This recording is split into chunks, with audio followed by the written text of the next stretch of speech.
I'm Jim Brockman along with Charlie Wells. Sit back and enjoy playoff football here on Paragon. Daniel Boyd kicks it off for Southeast, driving return man way back deep in his own end zone. So Boyd really got all of his foot into that one. And the Dragons will have to try their luck against this tough defense from their own 20. Well, the first thing they're going to look at when they line up at the line of scrimmage is they're going to see big number 90, the right tackle, Reggie Williams, the 6'1", 225-pound junior for Southeast. And then, of course, they got a fine crop of linebackers, Southeast does, with Timmons, Cromartie, and Robich.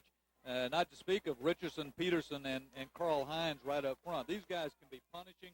They can bruise you, and Jefferson will have his hands full, in my opinion, trying to move the ball on.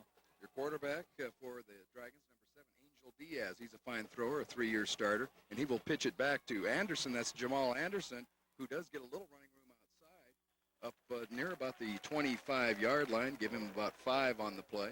2nd down and 5, a good first down play against this quick, swarming Southeast defense. Like we mentioned, just 80 points all year. They average giving up just 155 yards per game. Another fine job by defensive coordinator Fausto Laser. We'll call it 2nd down, make it about 6, 4-yard gain on the play for Anderson. 2 wide receivers to the near side of the field, Newman and Carl Pervier. He's number 1. Newman is number 86.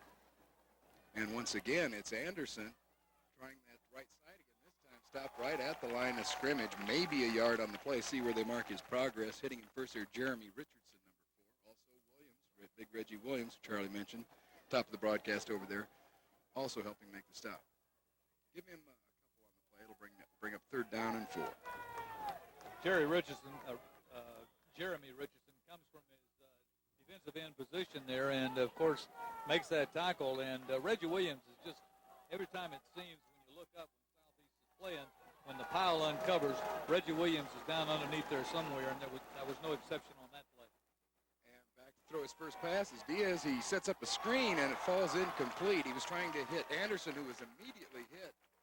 And that was big Rich Robick back there, number 33. So had he even caught the pass, would have lost yardage. It falls incomplete. So no first down for Jefferson. They'll have to punt it away to the Seminoles. As you look at the Southeast crowd, we got a packed house here at John Kiker Memorial Stadium. Angel Diaz had nowhere to go on that pass play. Chris Peterson and Rich Robick lunch as he backed into the pocket, and Jefferson's going to have to kick it away, and this offense from Southeast going to get their hands on the ball. Nice-looking punt sends Covington back, who lets it go. Wisely stays away from it down to the 31-yard line of Southeast. So a decent punt, a 43-yard punt, and no return. And that's where the Seminoles will give it a try from their own 31. So the Southeast defense typically holding there initially. Looking quick. 10-0. First undefeated season in the history over here at the school at Southeast. Paul Meckley worked a long time, the head coach, to bring that around, won 8 straight district titles. John Reeves, number 12. He can throw and run, a double threat. And Southeast, it's the 2nd man through. That's Andrew Jackson out across the 35. And an awfully late hit. We need to see a flag on that, I think. But I don't see one coming. Well, the officials stand right on top looking at the play, and why they don't get a late flag on that is beyond me, but if that wasn't a late hit, there isn't one. That was the definition, but Jackson picks up 5, takes a late hit, and Southeast moves on, 2nd down 5. Early here in the first quarter, no score. I'm Jim Brockman along with Charlie Wells. Thank you for joining us tonight. Running out of the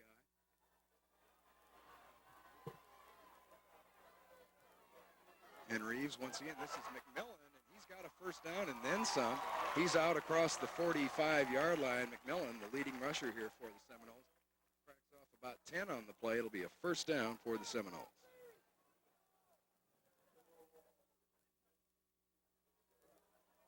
So Southeast with that ground game moving. You see the Dunkel Index, Jim, they have Southeast favored by 22 over Tampa Jefferson. 1st and 10 from their own 46.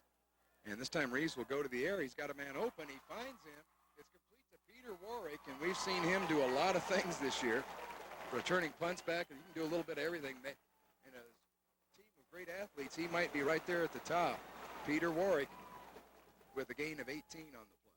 Well, Peter Warwick, this is a good throw from John Reeves. Peter just runs a little out pattern there, but what the real story on that play was that Southeast offensive line that held everybody out and gave John Reeves time to throw that thing, and that offensive line just doing a good job up there for Southeast right now, right up front. 1st and 10, and McMillan, he might lose a yard or two. Tries that left side and is brought down in a hurry. And they're going to mark it right at the line of scrimmage, so no gain on the play for McMillan. Bring up 2nd down, 10. Benny Mitchell, Josh Hunter, Johnson, Higdon, and or Ronnie Houston, and Cedric Bell make up that offensive line for Southeastern. It's a real good one. It's a strong offensive line. They do a good job blocking. 2nd down, 10. Staying in that I formation. And McMillan this time tries the other side, and not much more room. He's going to lose yardage, it looks like again. Drilled there first by Brian Sattler's number 53. And McMillan will lose a yard on the play. So now Southeast facing a must-pass situation. Always tougher to throw on 3rd and 11. Reeves has gone over to the sideline, gotten a play. He's got Covington wide right, Warwick to the left. McMillan also now in a wide receiver spot. Jackson is the lone setback. McDonald the tight end, 4 receivers in the game. Reeves operating out of the shotgun. On 3rd and 11, he's got time, and he throws. He finds a man open. It's McDonald who makes the catch, but he's going to be short of the 1st down. We'll see where they mark it. A gain of about 7 on the play. But still, now it'll bring up decision time, 4th down and about 4 or 5 for Southeast. And we see Boyd on the field. This would amount to something like about a 48-yard attempt for Boyd. He can kick it that far. Well, Boyd's got the leg to kick a field goal this far, and we'll see if he gets protection up there and a good snap, and he does. And it's blocked. And now this can be returned. That's picked up by Russell Stroud. He go all the way. And Russell Stroud is driven out of bounds down at about the 12-yard line. So a nice play by Stroud. And just that quickly. Jefferson in great position to take a lead early here, Charlie.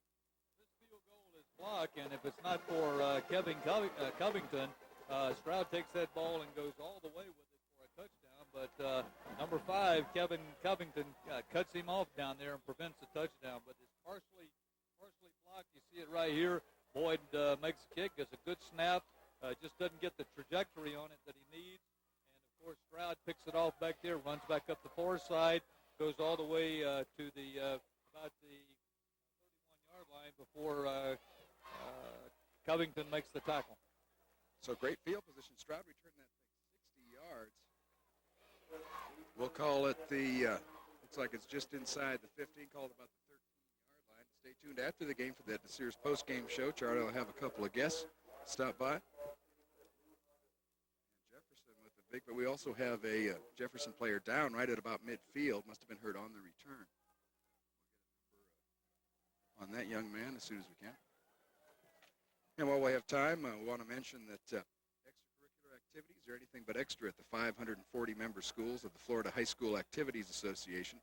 Important lessons in sportsmanship, teamwork, self-respect are taught through co-curricular activities, lessons that enhance and support the educational experience of Florida's youth, not detract from it. The Florida High School Activities Association providing educational activities through which Florida's students learn by doing. And right now, Jefferson with 1st and 10.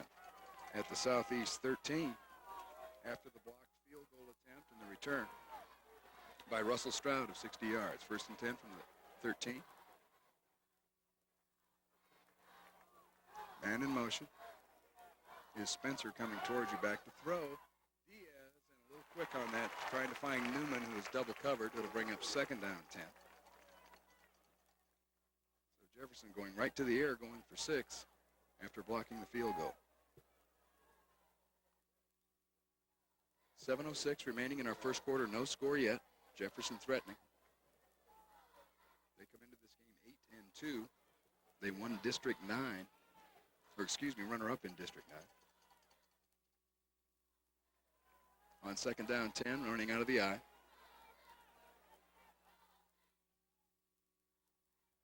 Diaz gives it to the second man, Anderson, and he's going to be hit behind the line of scrimmage. First is Chauncey Green, number 45, so a loss of yardage on the play. The Southeast defense has responded, at least on the first two downs.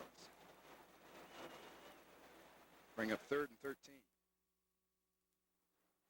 Outstanding defensive play by Chauncey Green. He gets it there and stops that play before it has a chance to materialize.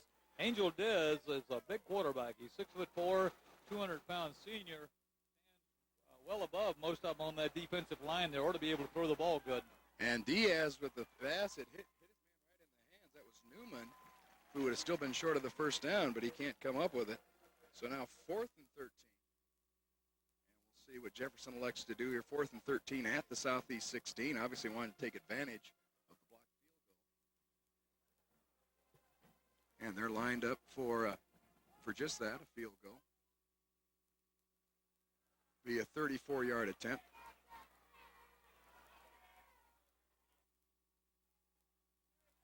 And Jason Sparks drills it, and it's good.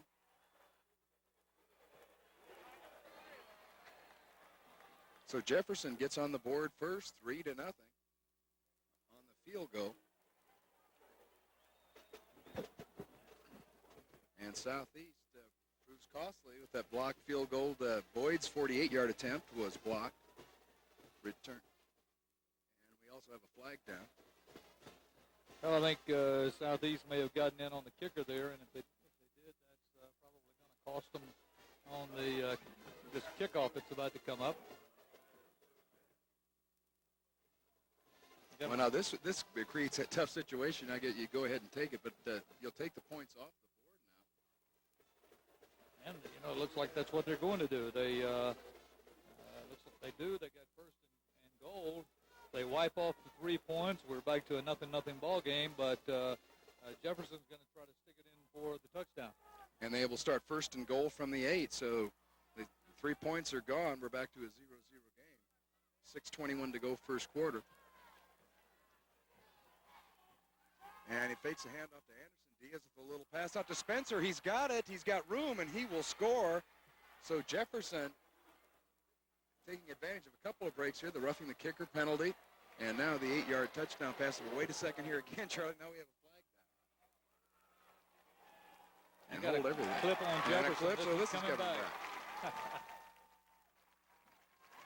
So Jefferson scoring twice here now, but still no points. This one's going to come back with the clip.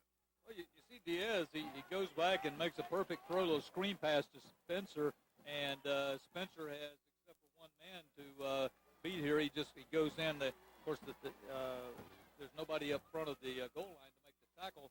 The only one back there is Thomas Jefferson, and Spencer just marches on in. Flip. White. Replay. First down. Heard our head referee down there, so that brings it back out to about the 24-yard line. So a major penalty.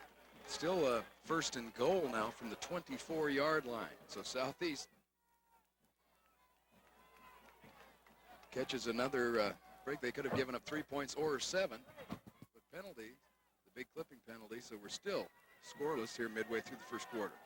Diaz is the quarterback. The Spencer touchdown of 8 yards wiped out.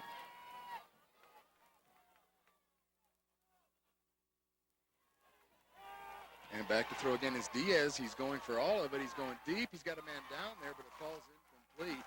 Back there in single coverage was Derek Payne trying to find Newman again.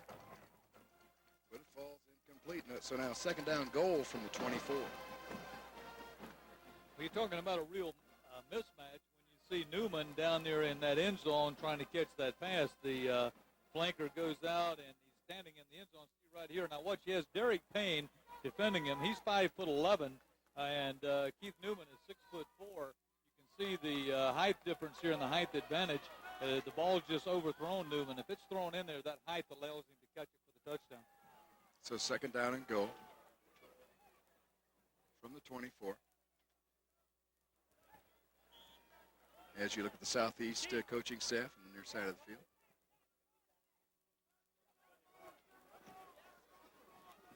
Anderson is checked out of the game, and Dante Beckman has checked in, number 9. Second down goal. Back to throw is Diaz, and he throws. He's got a man open over the middle, and that is Newman. And he's down inside to about, let's see where they mark it, at the 6-yard line. So an 18-yard completion to Newman, but still a little to bring up a 3rd and goal. Well, Newman just comes, as you see, Diaz fakes and then throws the ball as Newman's. He comes right across the center field, and he's that big, tall receiver we were talking about at 6'4". He makes a nice target there. Number 86 takes it in. Now it's 3rd and 6 yards to go for the score for Jefferson. About 5 minutes, 30 seconds to go, first quarter. Jefferson still threatening here. And he's rolling right as Diaz. He throws into the end zone and almost intercepted. And now we're going to get the pass interference calls. He was going back to his favorite target out there, Newman. So Southeast looks like they'll be hurt by another penalty. Interference is the call. Well, it appears from up here that number 10, Brett Timmons, was out there in the end zone and may have got a little close to the intended receiver here. See, Dez goes back and spots his receiver, throws a pretty good pass in there, but right up, well, it wasn't Timmons either. I called it on the wrong man, but looked like possibly Charlie Brown gets in there, and they call him getting in a little too close. So pass interference. Pass interference on orange. First down. Automatic first down. So both first downs for Jefferson tonight via penalty, and Southeast committing them at very crucial times. First and goal now from the 3. All this set up by the blocked field goal earlier and the 60-yard return by Stroud for the Dragons. And a fumble, and I think Anderson got back on it. We've got flags, so it looked like there was some movement before the snap. Yeah, I think they're going to get a motion penalty, and it's going to bring it back to the 8-yard line if they take the penalty, and I'm assuming that they will. That would make it first down and goal from the 8. That looked like, as we take a look at the replay, Diaz just lost the handle. The ball just bounces out. Of course, he hears the footsteps from big Reggie Williams coming across there, and but he gets back on the ball himself, Diaz does. Big procedure on the white, back moving. First down, 5 So with yards. the procedure call, first and goal from the 8 for Jefferson.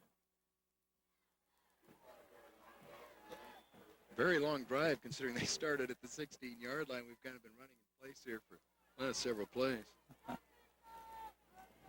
This all started with a blocked field goal that almost was run back in except for Covington, and he stops the touchdown. They've been trying to score ever since. So first and goal now from the 8. Diaz with another pass, and once again broken up in the end zone. Looking for Newman. Obviously that's the guy he likes to throw to. Keith Newman falls incomplete. So second down and goal. Well, Charlie Brown and Thomas Jefferson both cover Newman extremely well on this pass, and you'll see Diaz just has to throw it away. But watch as the receiver goes out to the end of the end zone, over the side of the end zone. You see Charlie Brown and Thomas Jefferson, but specifically Charlie Brown, make a nice defensive play and makes it now 2nd and 9 for Jefferson. 4:50 to go in the first quarter, still no score.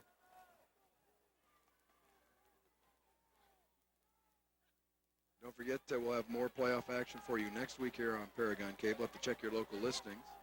And, of course, don't forget immediately following this game tonight, we'll have that Manatee Winter Haven playoff game going on across town.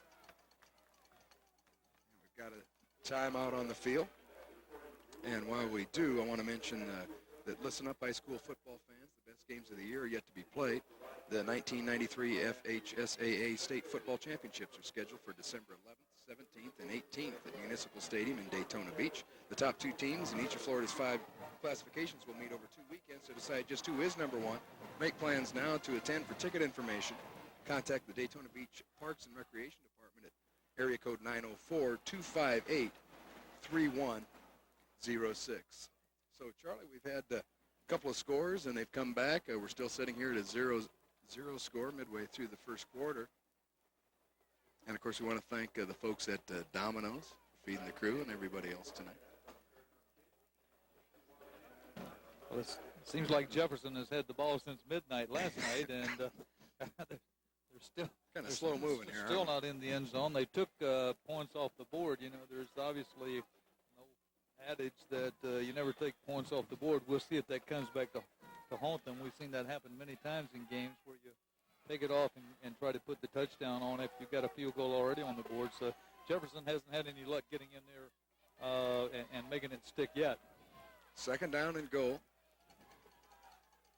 Ball marked right at about just inside the 9-yard line. Diaz running out of that I formation. And he's back to throw again, and here comes the pressure, but he gets the pass off, and it's a touchdown, and Spencer scores. Now, we also have a flag down, but Diaz, who in the face of the pressure, threw the ball perfectly, just lobbed it for Spencer to run under it. I think this may very well be offensive pass interference, Jim. I think that it is. Newman pushed off as he went into the end zone there, and it's going to cost Jefferson one more time. Well, watch, I don't know if we'll pick it off right here or not if we see where the push came from, but you see Diaz is back to pass, and right here Newman just pushes off of number 55 there, and he gets called with a pass interference himself. So the offensive pass interference once again. Actually, they've scored 2 touchdowns and a field goal on this drive, the Dragons have, but it's coming back again, a couple of penalties. Pass interference. Offense, 15 yards, loss of down. And you lose the down, of course. That's very important on that pass interference call. So just like that, the Dragons have to wonder what they got to do to get into the end zone. They've scored a couple of touchdowns that have come back on a penalty. Elected to take points off the board when they made a field goal when Southeast was guilty of a penalty. So now they're looking at 3rd and goal from the 23. And now Diaz back to throw. He's going to scramble and back to the line of scrimmage, maybe a yard on the play. As he's sacked back there. And Carl Hines got back there and a loss of a yard on the play. Well, you see Diaz, he avoids the tackle. He avoids being sacked by Reggie Williams and kind of scoots away and gets back up the line of scrimmage, but he's hit by a host of defensive tacklers there from Southeast. This is a long field goal they got to try now. So this one, we'll call this 41 yards. And the kick is up. And so Jefferson finally gets their 3 points. After that might be the longest 16-yard scoring drive in history. That is without a doubt the longest time I've ever seen it take to put 3 points on the board. But nevertheless, they're right back where they started. And the fans here at Southeast are giving that defense a big hand for holding Jefferson to just 3 after that partially blocked kick, or the block kick, that allowed him to return it back for a long gain or down to about the 15-yard line. And you look at Paul Meckley walking away from you down there on the sidelines. Just because we're undefeated, he said earlier in this week, we didn't get any extra points going into the first-round game. We're like anybody else. That's thrown in there for now. We got to fight for everything we want to achieve in the next 5 weeks. And, of course, you got to win 5 games here in the playoffs. Since Southeast is already 10-0, they have to go 15-0 to claim that first-ever state championship. But they got a long way to go, and they've got the Tampa Jefferson Dragons on top here, 3-0, 4:01 left to go in our first quarter. That was Sparks on the field goal, Jason Sparks from 41 yards out. So 3-0, and Jefferson breaks out on top. You see Sparks ready to kick it off. And coming in here to Southeast, that's got to be extra big news for the Dragons to get on top. Of course, a couple penalties cost them 7. They settle for the field goal. Picked up down there by Derek Payne, and he's out across the 25. Derek Payne, nice-looking return before he's dropped there by Charles Moss, number 3. So Southeast will take over. We'll call it their 27-yard line. They trail 3-0, something Southeast isn't used to this year as we take another look at the kickoff. Derek Payne makes a nice return here. He has to leap up to get the ball. It almost takes a bounce over his head. Then he brings the ball up looking for blockers, and he missed a couple of missed tackles on him, and then he runs it back up the middle for Charlie Moss, finally brings him down. John Reeves, the quarterback. And the handoff goes to McMillan, who maybe gets back to the line of scrimmage. And I think, Charlie, of course, we haven't seen Jefferson this year. I think we're finding out why they have that 8-2 record. That's a good defense. Southeast really having their trouble trying to get that running game going against them. They do have they have had problems with the running game. Of course, you recall they were throwing the ball quite well in their first series, but I don't know. It looks like you probably will see Reeves start to drop back here and try to open up to Peter Warwick. 2nd down 10. And the first man through, it's Andrew Jackson. He finds an opening, and now he cuts it outside. Jackson all the way down to about the 48. Nice looking play. Andrew Jackson, usually see him running inside, made a nice move before he's brought down by Karen Baptist, number 27. So a gain of 20 on the play for Jackson. This is a fabulous run by Andrew Jackson. He takes the handoff from John Reeves, goes off tackle. Watch this cut he makes right here. Just a phenomenal cut. Back to the inside before he's brought down. Good run by Andrew Jackson. It's 20 yards and a first down. Southeast's 3rd first down of the night. And this time Reeves will keep it. He fakes it to Jackson, and he'll step out of bounds at about the 44. A nice gain of 8. Steps out before he's hit, so 2nd down and 2. So Southeast going to that ground game. And that's where they want to be all night. It's 2nd down and 2 as you look at the numbers on Reeves. He's 6'3", 194 pounds. He's a senior. 2:37 to go in our first quarter. Jefferson on top, 3-0. 41-yard field goal by Jason Sparks. That's been the difference following a blocked field goal. And here comes Jackson again. He finds a huge hole, and he's down to about the 32-yard line. He rips off another 12 yards and another Southeast first down.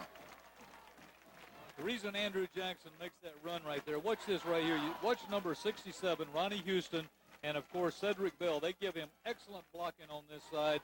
Andrew Jackson runs the ball. Another fine carry. Good blocking by the Southeast offense on the right side. So first down at the 32, Southeast, trailing 3-0, trying to remedy that for the first down from the 32.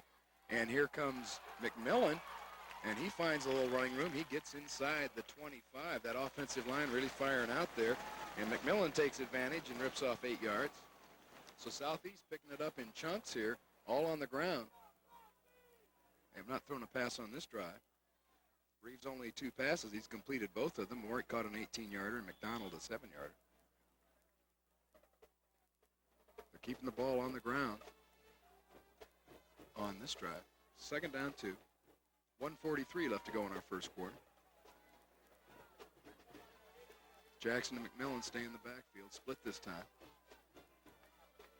And it's Jackson falling forward. He's close to a first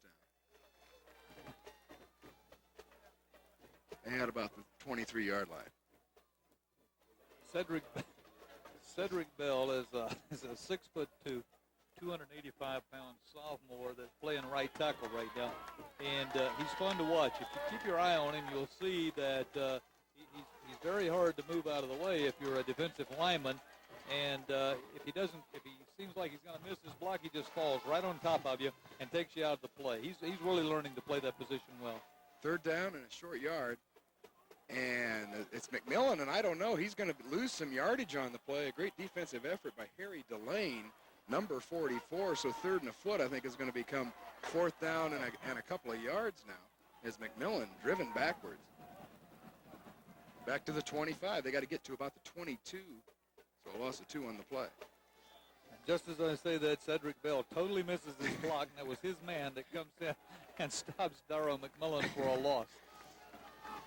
So 4th down. Southeast doesn't even think field goal. 4th down and 3. And the pitch goes back to McMillan. And this is going to be close. He's still driving forward. He needed to get right to about the 22. That's right about where he is. And the official's getting a lot of help on where to spot this thing about right now. Very, very close, Jim. They're going to call for a measurement, and this thing looks like it could go either way from our angle here. Tough to see. It's right there on that near sideline. We've got some folks standing in our way. They're going to bring the chains all the way across. Remember, that was 4th down. And McMillan looked like he was going to get stopped well short, but he kept driving. And that's a great shot. You got the best view in the house right there, and it's a lot shorter than I thought. McMillan comes up short. And Southeast will turn the ball over on downs. They try for it on 4th down. And So Jefferson with another big boost. They stop them defensively. They still have that 3-0 lead. And we're in the waning moments here of the first quarter. So a big defensive effort there by Jefferson after Southeast started to move the ball on the ground. Well, they did a good job, and they got some good play out of Sparks, Delane, and Baptist. They're linebackers on that play, and that's what, of course, made it not work.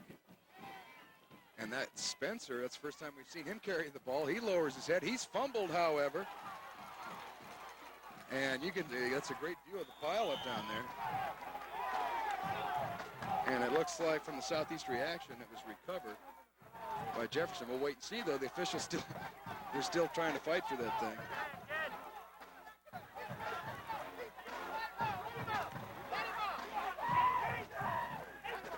And you can see right there, Jefferson hangs on. That's a huge break for Jefferson to hang on to that fumble. Spencer popped it out there for a nice gain, and he even picked up a first down, but he fumbled. But it was recovered by a teammate, gain of 11 on the play. And that's the end of our first quarter. With the first down by Spencer, 3-0 is our score. Don't go away. We'll be right back after these messages.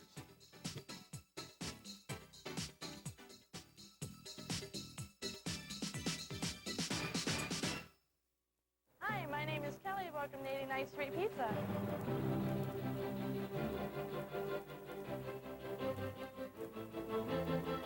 Wait a minute. It's all you can eat.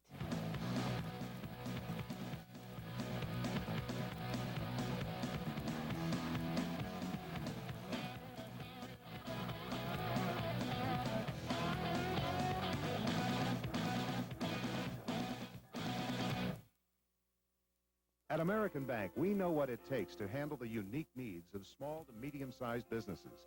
Our staff has years of experience in helping businesses of all sizes attain their financial goals. We can also save you valuable time with our Smart Track van, designed to pick up your non-cash deposits and safely transport them to the bank.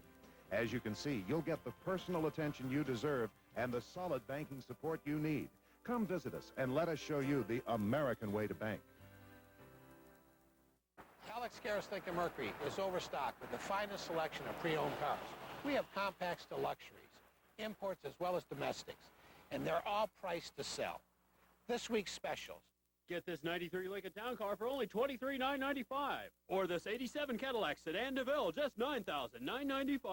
Alex Garris Lincoln Mercury, pre-owned sale. Don't miss out on it. We're located 2 miles north of the Sarasota-Bradenton Airport on U.S. Highway 41. How can I show you how good this new Panasonic TV is on your TV?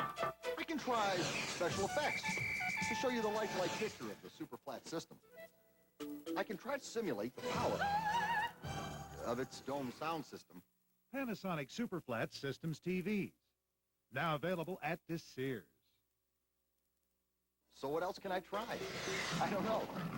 You just have to see it for yourself. The choice is obvious. Come to Sears for Panasonic's TVs.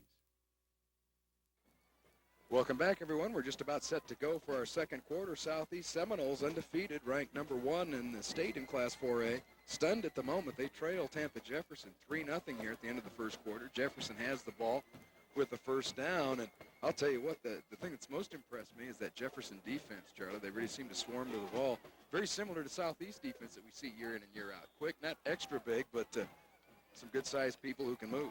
Well, they stopped the Noles tonight when it counted. They stopped them on the big plays, and of course they made them. They forced them into the field goal attempt earlier, and that was blocked. This time they forced them to go on, 4th and short, and stop them there and make them turn the ball over. So they have done a good job tonight. 1st and 10 from their own 33. And Diaz fakes the handoff to Anderson. He's got Chauncey Green chasing him. He gets the pass off, and it was lobbed up there, very dangerous, almost intercepted. And back there for Southeast defending was Antonio Shepard, and getting up kind of slow. He's got a little bit of limp there. See if he's okay. And we'll take another look on the replay. Well, he's getting a lot of pressure. Diaz getting a lot of pressure as he throws the ball, and then you see him, he just kind of throws it up for grabs there. really an excellent opportunity to pick it off, but it falls through the defenders, Shepard and Roundtree, who was up there with him to try to defend that pass. So the Southeast defense being tested here again on 2nd down 10. 3-0 is their score, the 41-yard field goal by Sparks. 2 other touchdowns scored by Jefferson to call back on that same drive. And Diaz, this time a draw play, and Anderson didn't fool the Seminoles as he's back to maybe the line of scrimmage, maybe a yard on the play for Jamal Anderson. Both teams having trouble running against each other at this point. It'll bring up 3rd down and 10. We're just underway in the 2nd quarter. We thank you for joining us here on Paragon Cable. I'm Jim Brockman along with Charlie Wells. Playoff time, the 1st round. Got to win 5 games this year in the playoffs to win that state championship, regardless of what class you're in. This happens to be Class 4A. Takes 15 games for all 3 of Manatee's teams to get in the state championship. That's a lot of football. 3rd down 10, out of the eye. And Diaz throws it over the middle and trying to find Jones there over the middle, number 81, but well overthrown. So we'll see Jefferson back in punt formation, I'm sure, at 4th and 10. I think sooner or later tonight, as Diaz just cocks and throws that pass right in the middle of those defenders, I think sooner or later tonight it'll tell on him, and Southeast will pick one off. Those are good safeties. They got good safeties and good corners here. Good, all of their defensive secondary plays very sound, and he'll throw it into that secondary sooner or later, and they'll grab it. So Sparks back to punt. Line of scrimmage is the 34. Here comes the rush, Southeast. Timmons almost got there and making the catch at the 30, and I believe that's Warwick. And when he has the ball, look out. He took this at his 30. He's on his way. I don't see a flag down. He cuts it back. That's the 3rd one we've seen him run back this year, Peter Warwick. And I'll tell you what. Got a flag down. Oh, we do have a flag. That's what I was looking for.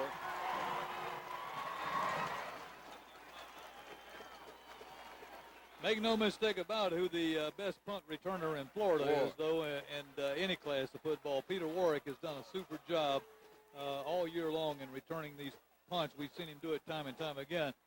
Unfortunately, this could be a clipping call here that would bring the whole thing back and cause Southeast to have to take a 1st down instead of a touchdown. So another bad break for the Seminoles is Warwick. He just had too much room. It's pretty scary when you see a guy when he's got about 5 yards. You just kind of know he's going to run that thing back. But this one's going to come back due to the clip. And it happened early on in the run back. That would have been a 70-yard touchdown. But it's going to cost the Seminoles 15 yards plus 6 points. This one's coming back, and also will give them some pretty poor field position back about their own 21-yard line. So that's as costly as it gets. That's it, on the run back. An orange, 1st down. You'll take a look at it. It's a pretty run back. See if we can pick up the clip. Warwick brings it back up the near side here, and he's got some blockers out in front of him there. And that clip had to occur right there. Maybe that was it. Phew. I don't know if that's a clip or not, but in any event, it's coming back. But Peter Warwick just makes an excellent carry, returning that ball all the way back downfield, but it's all for naught. And we go back to live action as Andrew Jackson fights for maybe a yard. Here again, that Jefferson defense really stymieing Southeast because they're stopping that running game. I think pretty soon we'll have to see John Reeves go to the air, try and move this ball here against the Dragons. Gain of a yard on the play for Jackson. 2nd down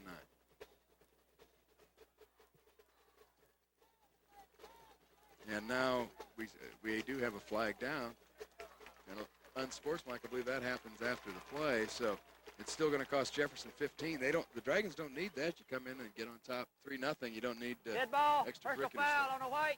1st down.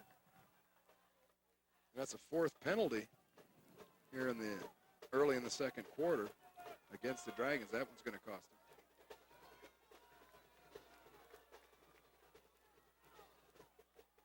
So Reeves, he keeps it this time and dances around for maybe a yard. And it'll bring up 2nd down. This offense for Southeast right now is not playing inspired. They just don't seem, their timing seems to be a little off on their running plays. The option's not working like they like to see it work, and just not moving the ball like they can. And I think certainly if you'll Stay tuned, of course, after the game. We'll have our offensive and defensive player of the ball game on the Sears postgame show. But the Southeast, they're just not playing inspired like we've seen them play many times. And there's Reeves trying to throw out a little screen pass, and the heat was on.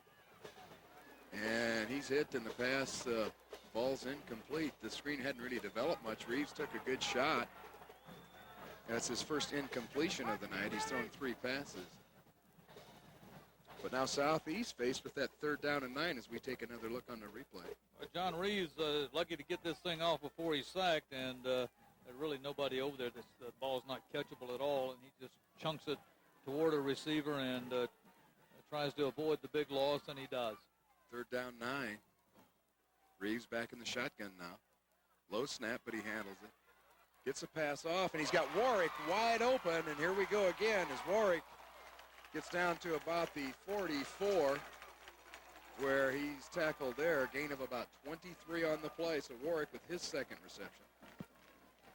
Peter Warwick is one of the most exciting wide receivers that you'll ever want to watch. You see Reeves hits him with a strike right here. He makes a nice catch, but you're really never sure he's down until you see him laying flat out on the ground. He should be tackled right there. He comes back this way. Looks like he's going to get away again. And here comes finally brought down. Here comes Jackson running out of that shotgun formation. He gets some nice yardage. He'll have another 1st down. He's inside the 30. We'll call it about the 28, so he picks up 16 yards. Jackson by far the leading rusher tonight for the Seminoles.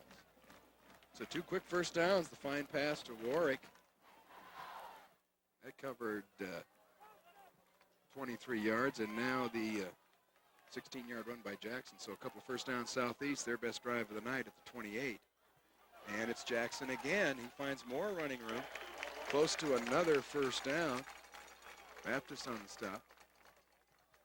And we'll see where they mark it. Looks like he'll be just short, about a yard, so a 9-yard gain for Jackson.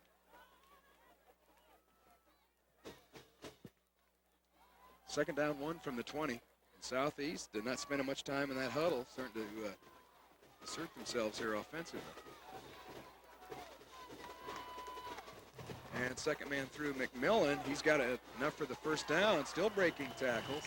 Worked awful hard for a 5-yard gain. And another Southeast 1st down. Josh Hunter, the guard, offensive guard, left side for Southeast. He made a nice block on that play, and that's what made that play work for Andrew Jackson. As you see the rushing leaders in Manatee County, Wiggins, of course, with 1,405 yards, but right behind them, McMillan for Southeast, or behind them with 896 yards. Jackson, of course, with 606.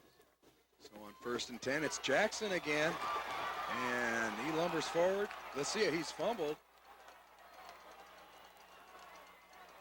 I believe and we're going to have to take a look. All the way down inside the 5. And maybe we'll see who comes up with this thing.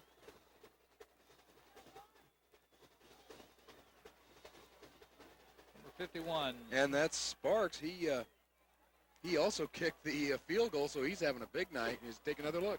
Jackson almost sticks it in the end zone just prior to getting there, though. The ball stripped loose, and Sparks, the outside linebacker, falls on it.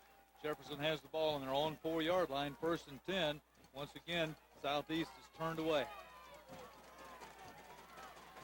So Jackson had picked up 12, but he fumbles. He had another 1st down. And now we've got the ball on the ground again. And Southeast, well, let's see.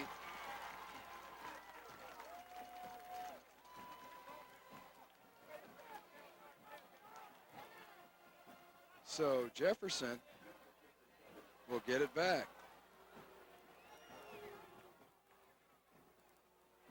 All these fumbles really increases your appetite. Domino's Pizza. I remember Be how sure to order hungry it. we were in last week's game. We were real hungry. 8 in the first quarter, as I recall.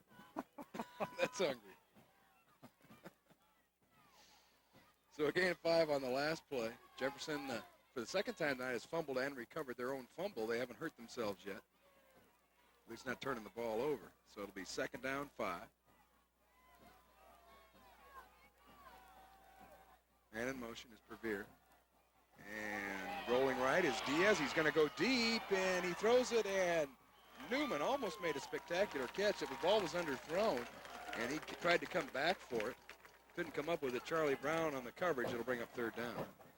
Charlie Brown is doing the best that he can to stay. He stays with Newman okay. He doesn't have any problems speed-wise.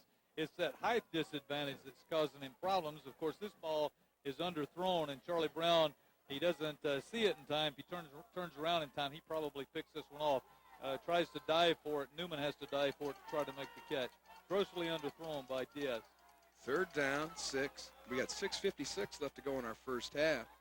3-0. The Sparks field goal is held up.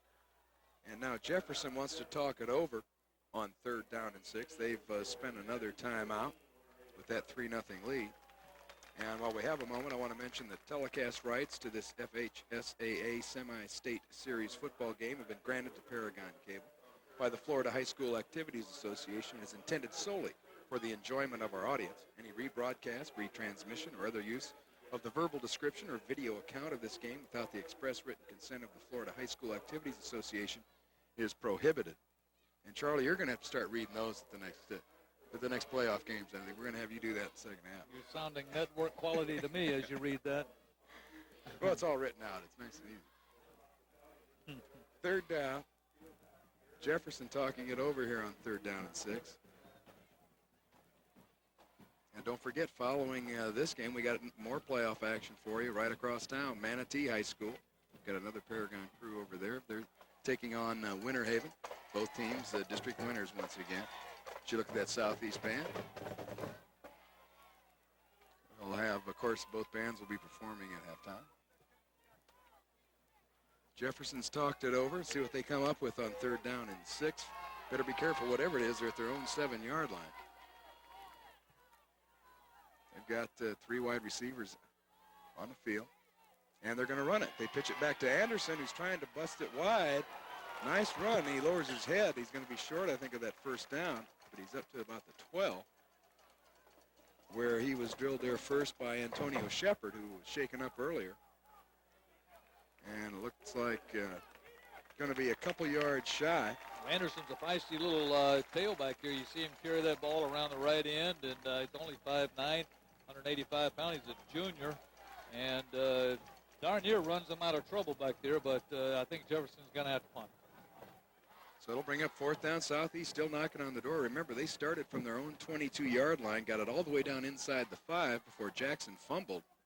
And he's been their best ground gainer tonight. And now Jefferson doesn't have enough players on the field. They're going to have to, I think that might be their third and final timeout. I'm sure they didn't want to burn them up this quickly here midway through the second quarter, but not enough people up there to block the Seminoles. Very important punt, of course, coming up. Sparks will be standing at about their own end zone. And for a copy of tonight's game, you can call Paragon Cable at 748-3816, Monday through Friday, 8 a.m. till 5 p.m.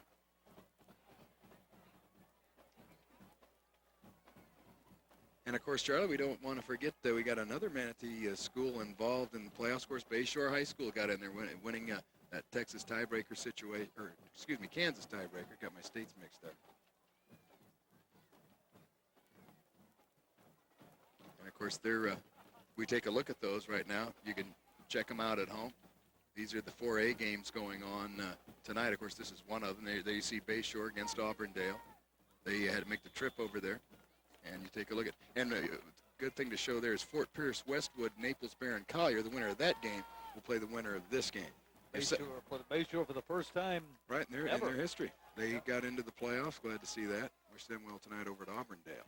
Now Sparks will kick it. Not a very good-looking punt. Low, and Covington tries to fight it a little bit and ends up knocking it out of bounds. Southeast still with real good field position after the 36-yard punt. They'll start at the 48. But you got to respect what Covington tried to do there. He wants to get his hands on that ball and run with it. He's over next to the sidelines. If he'd have been out in the middle of the field, that might have been a dangerous attempt to catch the ball. But over on the sideline, it really posed no threat. The ball just falls harmlessly out of bounds, and Southeast is in good shape at the 50-yard line. First and 10. And here comes McMillan. He's really had his problems tonight. He's going to lose a yard, and they're hitting him versus Arkeen Barnes. He's definitely number 41. He's definitely a candidate for that all-name team. Arkeen Barnes on the stop. McMillan loses a yard. So as it's turned out tonight, Jackson, the fullback, has been the guy getting the yardage more so than McMillan. He's found the going a lot tougher. But it was Jackson who fumbled inside the 5. And we're still sitting on that 3-0 score. Jefferson on top. Reeves stands back, and he had Warwick open, but he just underthrew him, threw it at his ankles. Warwick still made a nice shot at it, almost came up with it. John Reeves forces that pass that time. He tries to throw it a little bit fast, tries to throw it faster than he had to. Warwick was open. If he takes his time, he throws it in there for a strike, but by rushing it, he underthrows Warwick. So the ball resting right at the 50. 3rd down and 11, and Southeast has found themselves in this position too much tonight. Looking at 3rd and 11. Reeves back in the shotgun. And here comes the pressure. Reeves has to scramble, and a great play back there. And that's Harry Delane. He just ran down John Reeves, and that's not easy to do. Reeves is pretty quick, but he just gunned him down, loss of 7, forced a punt. An absolute great tackle. Harry Delane blitzes from his linebacker's position and just chases John Reeves right on down. Reeves doesn't see him in time and tries to run away from him, and he makes a nice from behind tackle on him, and a huge loss. Good play by Harry Delane, 5'10", 190-pound junior linebacker for Jefferson. So now it's 4th down and 18.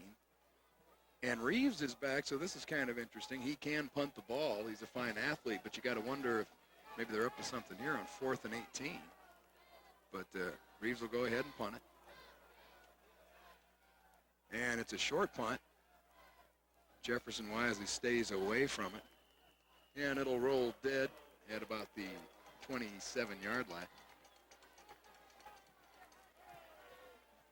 And let's see, that'll be about a 34-yard punt as we look at that Southeast sideline.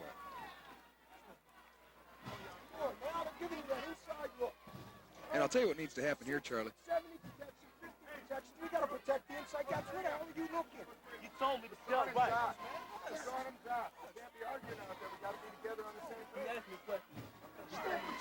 Well, we're doing a little eavesdropping. I got interested in that. It's kind of interesting. Coach trying to put that thing together a little bit better and let him know how to move that ball out of there. 1st and 10. And it's Spencer. And he gets a nice looking gain out to about the 34, about 8 on the play for Andrew Spencer. He's carried twice for 19 yards. And Charlie, I was just about to say, Southeast just has to make something happen here. The crowd is as silent as I've ever heard them at Southeast. To get this Seminole, you can hear a pin drop out there right now. They're just been lulled to sleep here. They're not used to trailing 3-0, and anything, some kind of a turnover, something to get the crowd at least a little fired up, I think would help the Seminoles. Well, they're on the threshold of being shut out in the first half, and that's the first time that's happened in quite some time. So it's 2nd down. And keeping it on the ground. Spencer, again, this time he's hit right at the line of scrimmage by Robick, got in there, firing in on a gap. He'll be short of a 1st down. And we're still. I think what they're trying to figure out here, Jim, is exactly what we've been talking about. The fact that Darryl McMillan has not been able to move that ball, and their blocking has broken down in front of him, and they're trying to figure out a way to spring him, whether it be outside or up the middle. Jefferson has effectively taken Darryl McMillan out of the running game so far tonight. The only one that has run with any success, of course, has been the big fullback, Andrew Jackson. And, of course, Southeast with that high-powered offense, but we remind you again, Jefferson has not given up. Of course, they haven't played a team like Southeast, but they haven't given up more than 14 points any time this season. And now it looks like they've hurt themselves on 3rd and 3. That's kind of penalty that'll drive a coach nuts. Delay a game 5 yards. 3rd down. Well, it takes a 3rd and 3 situation, that penalty does, and turns it into a fast 3rd and 8. And, of course, there's 2 minutes and 56 seconds to go in the first half. I think Southeast really needs to get their hands on the ball and try to score before halftime. I think that would be a big uplift for them to do so. But right now, or before that penalty, that clock was moving right on down. they weren't going to have any time to do anything with it had they got it back. Well, the Southeast fans are quiet right now as the Seminoles trail 3-0, 2:56 to go in our first half. 3rd and 8 for Jefferson. Diaz straight back, throws that quick look in. I believe it's, no, they rule it incomplete. I think it would have been short of the first down anyway. Jones almost came up with it. But Diaz has only completed 1 pass. And he's 1 for 10, but here again you have Jefferson only with 3 first downs, but they own that 3-0 lead, being forced to punt again. And if you're punting in your Jefferson, you got to worry about number 9 back there, Peter Warwick. He ran one back. It came back due to a clip. He went 70 yards, but which would have been the lift the Seminoles needed. But it comes back due to a clip. Well, he's a dangerous punt returner, and we'll see if Jefferson tries to kick it away from him. And he gets the punt off. And Warwick, and he's fumbled it. Look out here. Or it wasn't. Warwick has picked it up now. Covington fumbled it. And here comes Warwick. And he, a nice return of about 25 yards. But we're going to take a break. Don't go away. We'll be right back.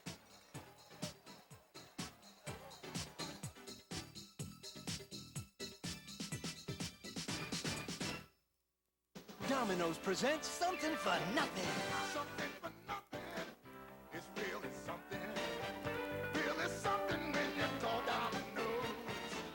Pick up the phone and you will see that Domino's has always something for free. Now, free Domino's Twisty Bread and our free salad with any large pizza, 1 or more toppings. Delivered hot and fresh in 30 minutes guaranteed. For nothing. Something for nothing when you call Domino's.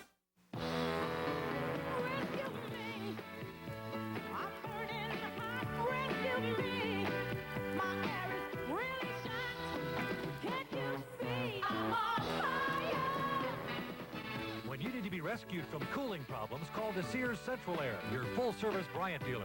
We're a participating dealer in the FPL rebate programs that help you save money on your energy bills. The SEHS Central Air.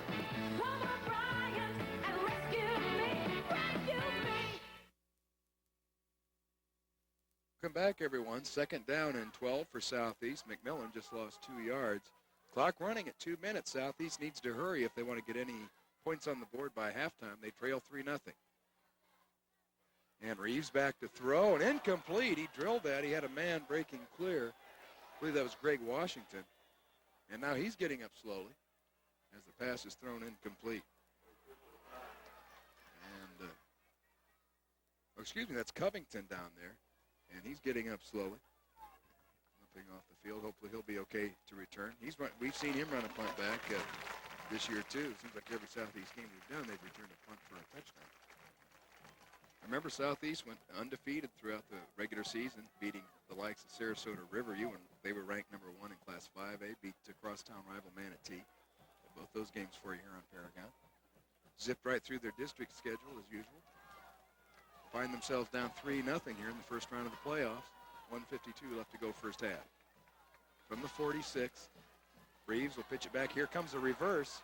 You can see that coming, and here comes Warwick. And he's turning it back the other way. And that's as good a run as you'll see to get 7 yards for Warwick. This guy's a magician. You give that play, you use that double reverse with anybody else involved. Of course, here comes Warwick limping off the field. This doesn't work for anybody else other than Peter Warwick. Nobody else that I've seen can run like this in this game. This guy is so shifty that they can't tackle him. He's limping off. He's injured on the play. It may prove to be costly to him, but what a beautiful double reverse that Peter Warwick's involved in. I think that play fails if anybody else carries the ball.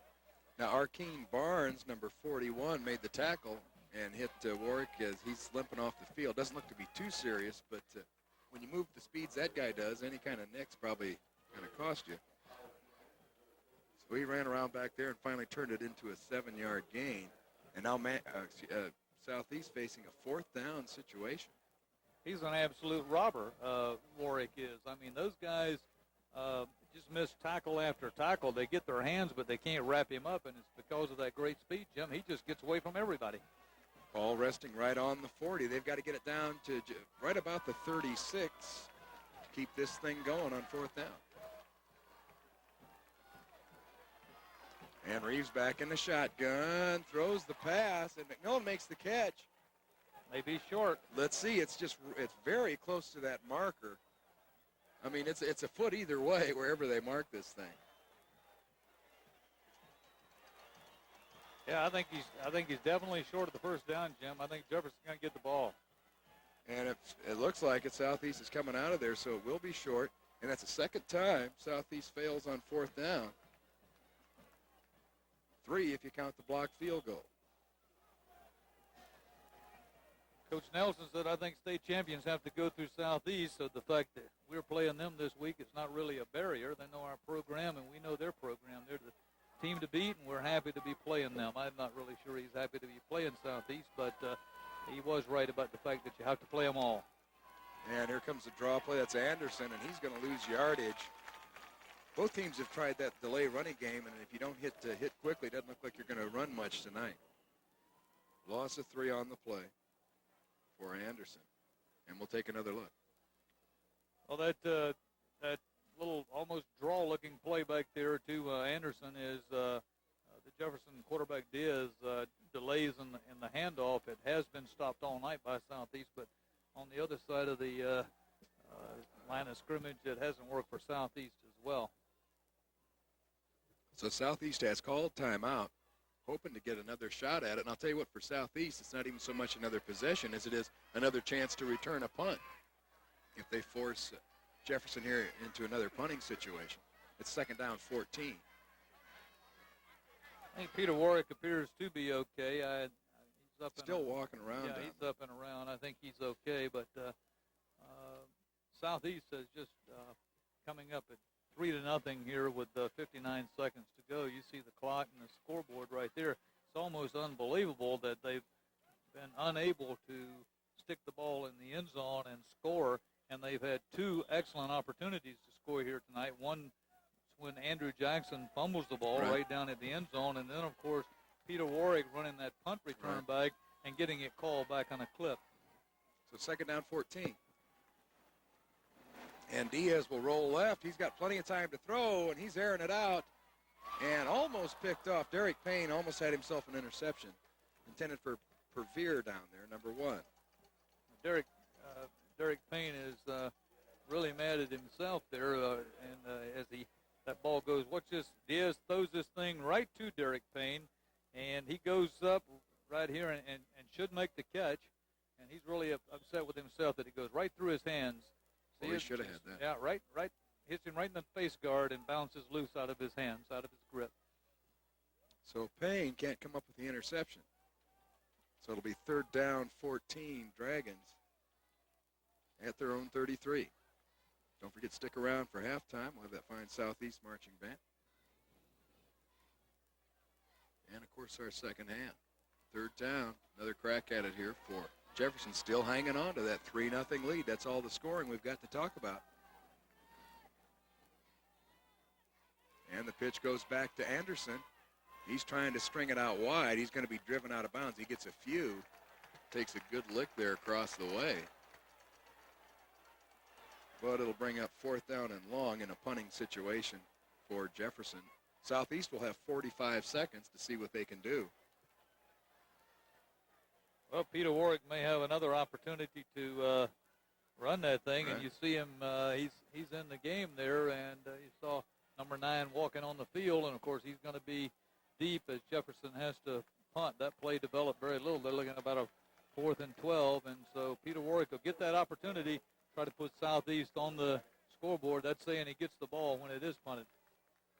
And I tell you what, if I'm Coach Darlene Nelson, I would, I don't know, shank this thing or something. I'd keep it away from Warwick at this stage of the first half. Standing line is, oh, and it's snapped over the head of Sparks. He's going to pick it up. All he can do is try to run. Southeast needs to call a timeout. And he's not going to get very far. Let's see where they mark it. At about the 19, so the snap over the head of Sparks.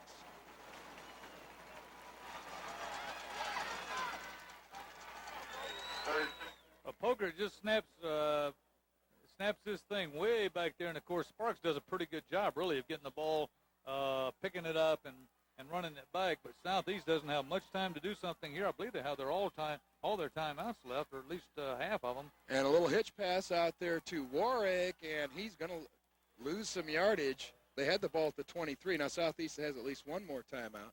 Jumping right in there to call it is big Cedric Bell. But Warwick loses yardage on the reception. And we also have a flag.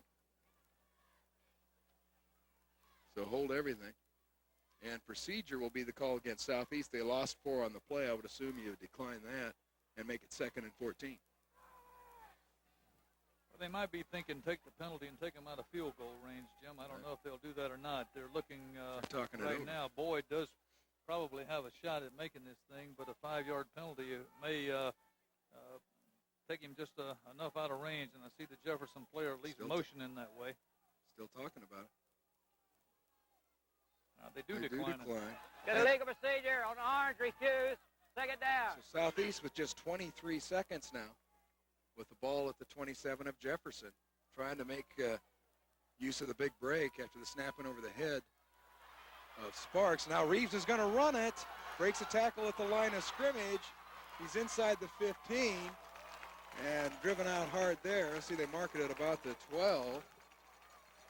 So Reeves with a nice 15-yard scramble, close to a first down, but you're still talking about 11 seconds left. A good job by John Reeves. You see him back up in the pocket. He wants to throw the ball, but he can't find anybody open, so he just takes off, does a good job escaping a tackle right there, and just runs the ball and gets out of bounds and stops the clock. They got 11:20. Looks like they got time for maybe one more play, but they're going to have to call a timeout real fast if they expect to get Boyd in there to try to get a field goal. Reeves going for the corner, overthrows Warwick. And Warwick drilled down there, making a hit down there was Anton Williams. He also stopped Reeves on the previous play. And Warwick wanted some kind of flag. He won't get it, and it'll be 3rd down. And interestingly, Reeves did not get the first down on that last scramble. So it's 3rd down and about a yard. They still got of course, with 7 seconds. Down's not that big a deal. But let's see, they're bringing Boyd out right now. And they're setting the ball right at the 20, so it'll be a 30-yard attempt. And now Southeast has to call a timeout. And it is 4th down. So Southeast trying to tie this thing up. You see the score, not much going on here. Score offensively, 3-0. Southeast trying to tie it up here, perhaps. Never rule out a fake, of course. But Boyd is out there. Just 7 seconds remaining in the second quarter. Of course, this opportunity set up when the snap went over the head of Jefferson punter, Jason Sparks. Well, Daniel Boyd trying to send it into halftime, tie it up, and this is really well within his range, and he's a good kicker, so we'll see if he ties the ball game up right here. Boyd hits it, but he hooks it. Boyd, usually a very reliable kicker. He had like a 48-yarder last week. That's not going to go. So the folks across the way from the Jefferson side of the field, glad they made the trip down from Hillsborough County. And Boyd can't connect. So right there, Jefferson, I'm sure we'll see them come out and down the ball and hang on to that 3-point lead. Remember now, too, Jefferson also had some touchdowns taken away on that drive where they got 3. A couple penalties kept them out of the end zone on scoring plays. And Southeast missing another opportunity.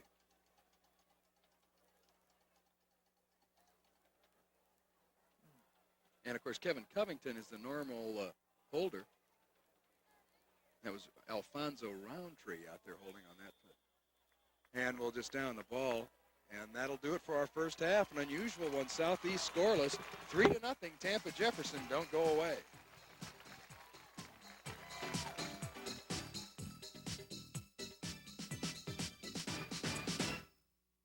How can I show you how good this new Panasonic Gow TV is? And those came back. 3-0 is our score. Remember, the winner of this one moves on to play the winner of that Fort Pierce Westwood Naples, Barron Collier, and Southeast needs to pick that up. So across the 20 and out to about the 32-yard line where the Seminoles will start. And Charlie, we talked about it at halftime. Southeast needs some kind of a spark. This crowd is it's like you're in church on Sunday. Very quiet, down 3-0. Nothing to cheer about much so far. They got to make something happen on the field. Rather dismal first half for Southeast, and usually here in Kiker Stadium, what you can count on is an awful lot of loud fan support, but that's even dwindling here as the Seminoles have had an awful lot of trouble moving the ball. And that's Andrew Jackson. He had the most success in the first half, of course, but he fumbled inside the 5. Southeast was rolling again on that one.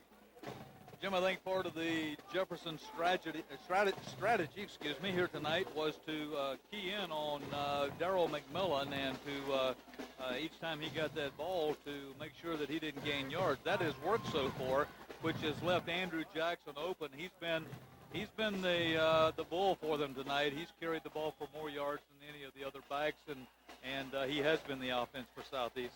And we've got a whistle now and flags down. And it looks like Southeast is going to have to back up, so they're still stuttering as they come out. And second down and 2 now will be second down and 7 as they're penalized 5 yards. Man, for Southeast with just 3 penalties in that first half, but all of them hurt. The one pass interference gave Jefferson another chance to end up with that field goal as you look at Paul Meckley and Scott Taylor in front of him with the cap on, his offensive coordinator. Now we got somebody coming through there.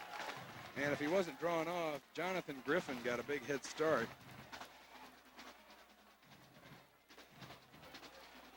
And this will come back the other way, so the penalties even out on, we exchanged 5-yard penalties.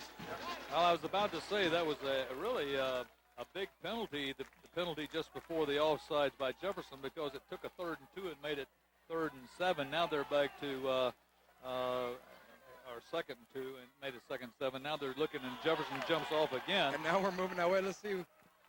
We may never play this second half if we just look at the ball snap. Now Southeast is backing up, so we're back to procedure. So Charlie, what you just said, but in reverse. So it's second down and 7 again. We'll just reverse that. So now it's second down and 7 again.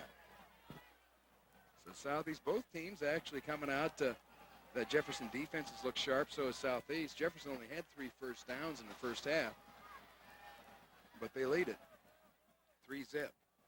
And now Reeves back to throw. It's batted right at the line of scrimmage. Getting the hand up was John Harris, number 42, a defensive end, so it falls incomplete. And now 3rd down 7 for the Seminoles.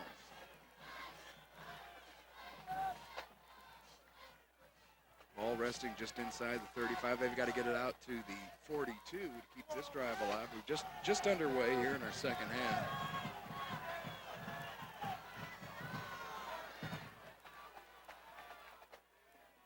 And in the shotgun, Reeves is back. And he's got time. He gets rid of it, and Warwick on the catch. And he's off to the races. He'll be dumped right at the 45. What a nice-looking play. A 20-yard completion, the 4th catch of the night for Warwick, and he's been the bright spot.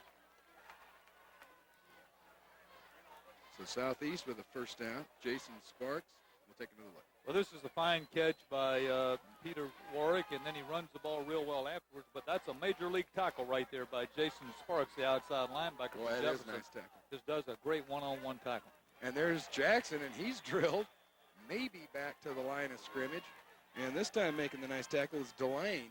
He sacked Reeves back in the first half. So no gain on the play for Jackson. Still having trouble running the football at Southeast as you look at defensive coordinator Fausto Laser on the end. His unit's done a good job, but really they need have. some help scoring here tonight. Certainly they need do. Somebody to put some points on the board. 3-0, and now Reeves fumbles the football. Look out. McMillan will recover it and save the day for the Seminoles, at least for the time being. Remember, Southeast fumbled just once in the first half, but it was costly. Jackson got down inside the Jefferson 5 and coughed it up. I don't think, I know in all the times that we've seen Southeast play this year, this is by far the sloppiest that they have looked on offense. They have just been unable to Their timing, we said their desire, it looked like it lacked in the first half. Their timing's been off. They just haven't looked like the same team that we've been watching, and you keep expecting them to put it together. Reeves back to throw. He sets up the screen, and he's got McMillan, who's got a long way to go, and a great play down there by number 8, Ernest Mills. So a yard on the reception. But, of course, well short. And McMillan's hurt, And McMillan's down. So the news is not getting any better for Southeast. That looks like one of those, well, I don't want to speculate, but McMillan is down. And Southeast is facing a 4th down and about 16. See Ernest Mills right here. Now, this Jefferson team tackles extremely well, and especially one-on-one. Watch Ernest Mills when Darryl McMillan catches the ball, tries to get outside. Look what a nice tackle right there. Wraps him up good, gets him low. They put Sparks and Ernest Mills and others on that, especially in that defensive secondary, the linebackers and the safeties. They just really tackle very, very well for Jefferson one-on-one. And they, in my opinion, have been the difference in this ball game thus far. They're still looking at McMillan, and it looked like maybe his ankle got twisted as it was a fine tackle. And I'll tell you, Charlie, as far as teams we've seen all year long, whether we've been doing Manatee games, Southeast, Bayshore, you name it, Jefferson tackles as well. Just as here's the runner, he's in front of you, bring him down. They tackle as well as any team we've seen. And we want to thank the folks at Domino's Pizza for feeding our crew and being one of our fine sponsors. And that's not a good sign. McMillan needs help getting off the field. Of course, that's Southeast leading rusher, not in this game, but throughout the season. So Reeves will have to punt at Southeast after the fine completion to Warwick. They can't get it moving. And John Reeves, the quarterback, back to punt. And it bounces the snap, but not much of a rush put on, so no trouble for Reeves. And chasing bunch of Thompson back there, who's still trying to make something happen. A nice effort on the return after the 40-yard punt. So now Jefferson with another crack at it, and we'll take another look at the punt. Nice spiraling punt by John Reeves. He gets off a good kick there. And look at the tackle that's missed right here. This is what. That's Timmons. Yeah, that's Brett Timmons says, how in the world did he get away from me? He doesn't miss many of those. That's right. He's usually a solid tackler, but in this particular case, Thompson just runs away from him, runs right out of his arms, and makes a decent return out of it. So starting from their own 17, Jefferson, now they have that 3-0 lead, although they've had a lot of trouble moving the football. Completed just one pass in the first half, 1 for 12 for Diaz. And only have 3 first downs, but they blocked the field goal attempt and got the 41-yard field goal.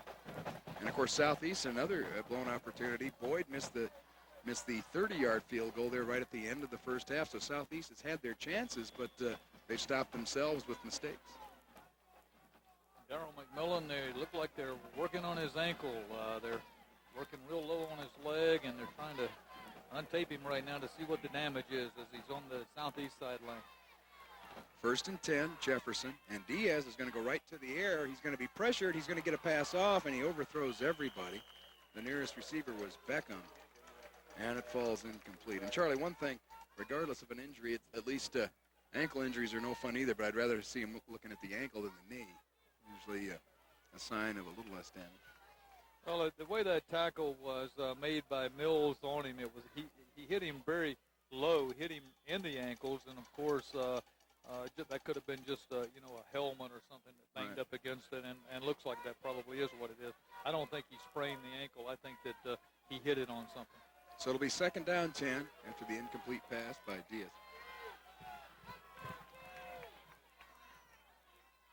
And Diaz, this time he hands it off.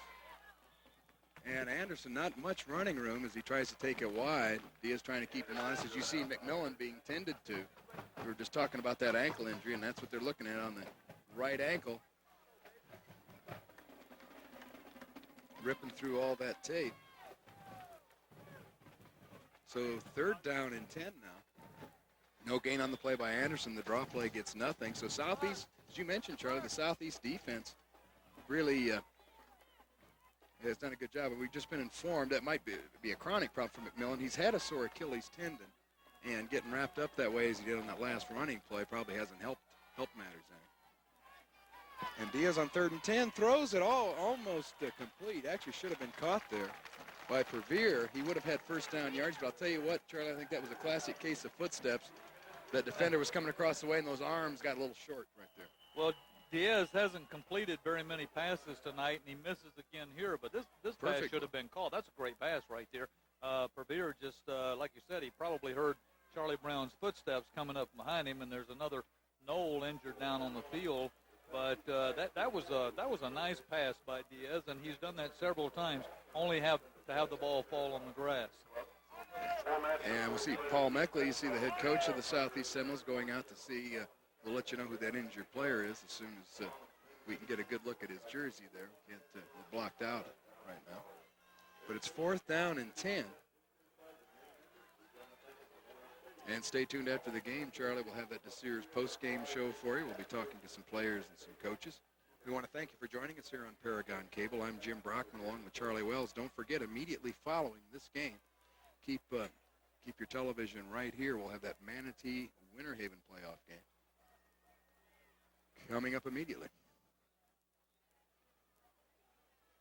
Jefferson seems to be waiting on Southeast to do something offensively, but the longer this thing is delayed like it is with Southeast not being able to put the ball in the end zone, the more it seems to play into Jefferson's hands. And then if you have something happen here where Jefferson happens to score a touchdown and the Dragons grab like a 10-point lead, they would really have Southeast in trouble at this point of the game with their inability. That's Rich Robich is getting up and coming off the field. He's the one that was laying out there, but he looks like he's okay.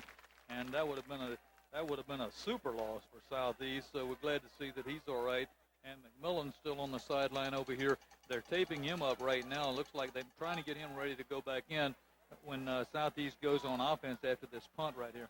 That's a speed taping job down there. Yeah. Sparks gets off a low line drive kick. Warwick fumbles it at the 49. He picks it back up, and look out. Warwick. And Warwick, great return. Down to about the 28, we'll call it.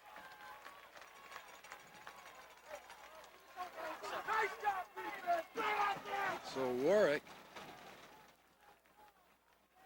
Peter Warwick is, if you've seen any better, Jim, I don't remember, since we've been doing these telecasts, I don't remember seeing anybody on punt returns that even comes close to the ability of a Peter Warwick. I mean, this guy is absolutely phenomenal returning the ball. Now the Southeast fans are into this ball game. They want him to move it and get something on the scoreboard. And Warwick is in at a tailback spot, and he's going to be dropped for a loss as that Jefferson defense just will not yield on the run. That was Antone Williams, number 10. And I'll tell you what, they've got some fine defenders. Those safeties coming up making the stop. We'll take a look. Well, it's absolutely. You see, they put Peter Warwick in at the tailback position because McMillan is injured, and but he doesn't have any luck at all running the ball either. Their corners and their safeties come up real fast. Their linebackers key on the tailback, and it's just been tough for Southeast to move the ball. And there goes Jackson. He's had the most luck, and he's pounding there as he's down to about the 21. He'll be short of the first down, but great effort. Thompson makes the stop, and Andrew Jackson has been the man tonight. Andrew Jackson just whips you like you're his kid. Watch him as he gets this ball right here. I mean, he bangs people around as they try to hold on, just drags another one, picks up another one, drags him, gets by, and finally Thompson hangs on, but he throws him over for a flip before he comes down. That's a nice piece of running by Andrew Jackson. That's a strong pullback right there for Southeast Seminoles. And now Reeves, once again, it's Jackson, and he was hit maybe back to the line of scrimmage, not much else. So Southeast, they get off a good play, and then they get stopped, and now they're looking at 4th down again. 4th down and about 4. And once again, we see Boyd. Now, he missed a 30-yarder earlier. This one just as crucial. 37 yards, it looks like, where he'll end up kicking it. And trying to tie this thing up.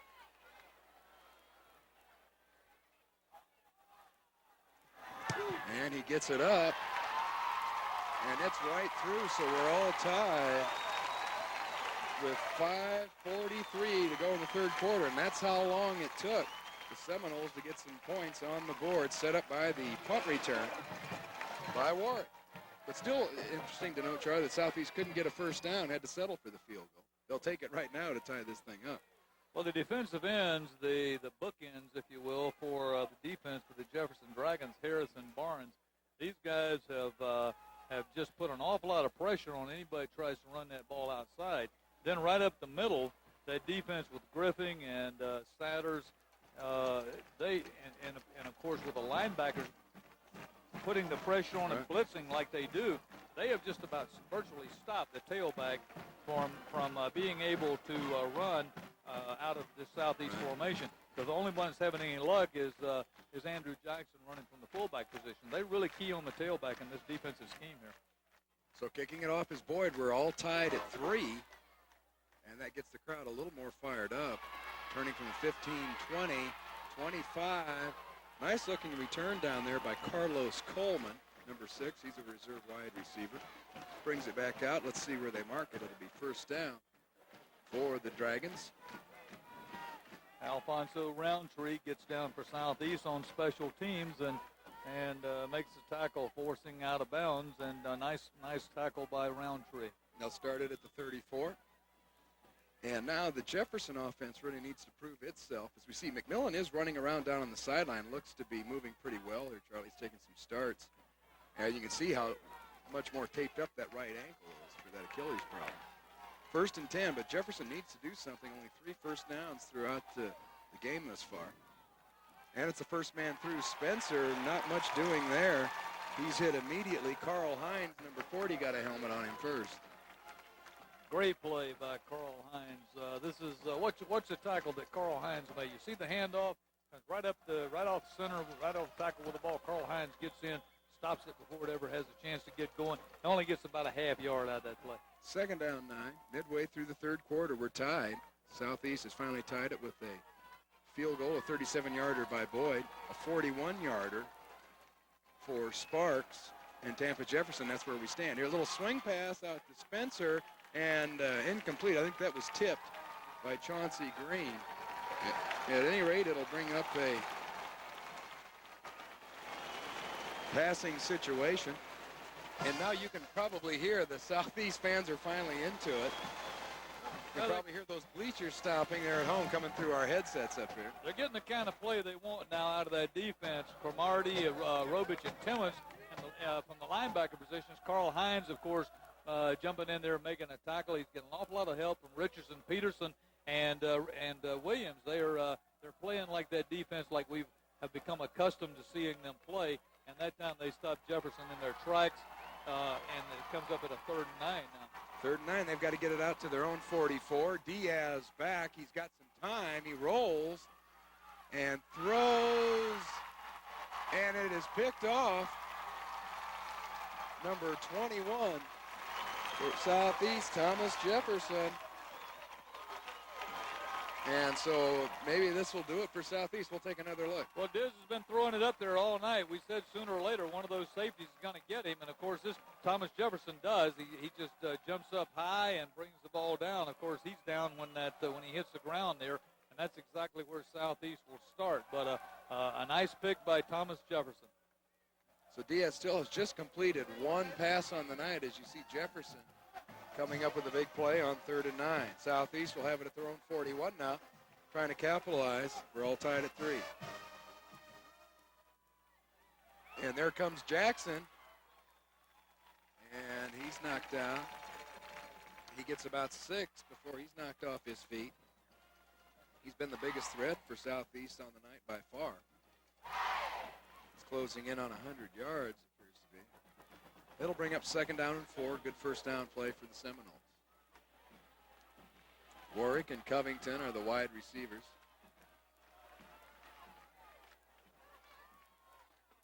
And that's McMillan, and just as we've mentioned, he can go nowhere. The lane gets back there, and they're just absolutely keying on McMillan.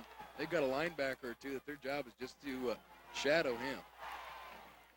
Well, Darryl McMillan, we mentioned, had 896 rushing yards coming into this ball game. You see right here, they hand off to him. He's just unable to go anywhere. You see everybody's in on him. I mean, the linebackers are in there making the tackles. He scored 19 rushing touchdowns for Southeast, but tonight he's been stopped cold. 3rd and 6 now. After the loss on the play, Reeves goes back into the shotgun. He's got all kinds of time, throws, and that's almost picked off, and I think Covington makes the catch.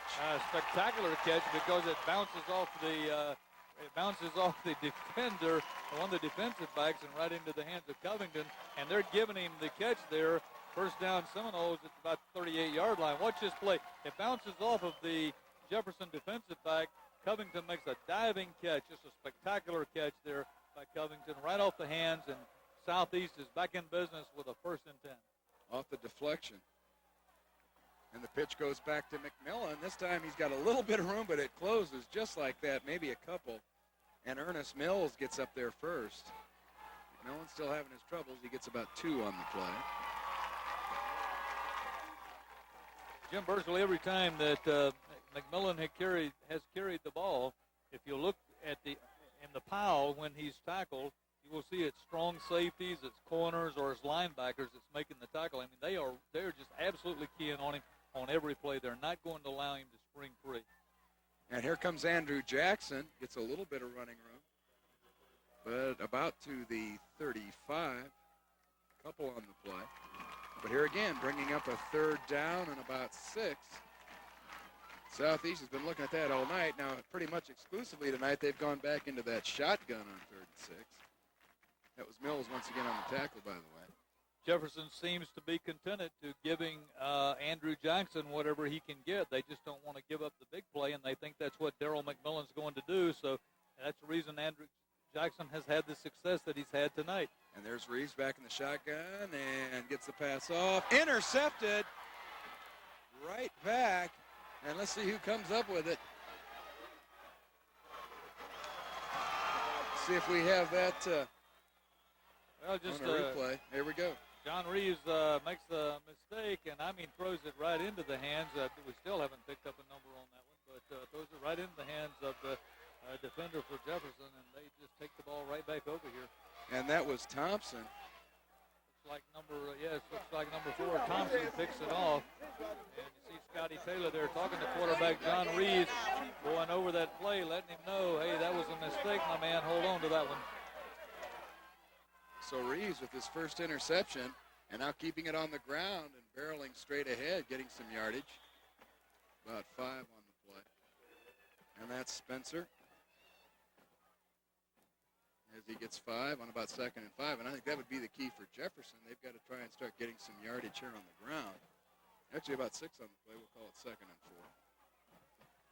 So Southeast, after getting the break on their interception by Thomas Jefferson, then Voncha Thompson picks one off. Right back for Tampa Jefferson. Ambrose stuck on 3-3. Time running out in the 3rd quarter. And keeping it on the ground, I believe that's Spencer once again. And maybe a yard on the play. It'll bring, no gain on the play. It'll bring up 3rd down.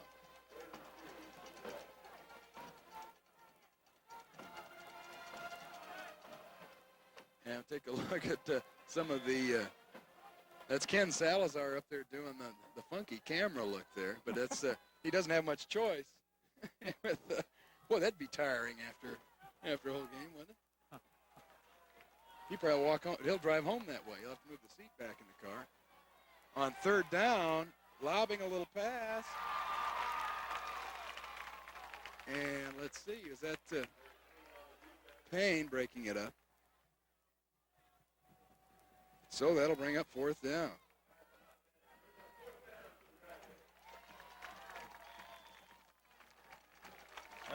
I was just going to say, Charlie, Diaz 1 for 16 with an interception, and Southeast has shut down that passing game.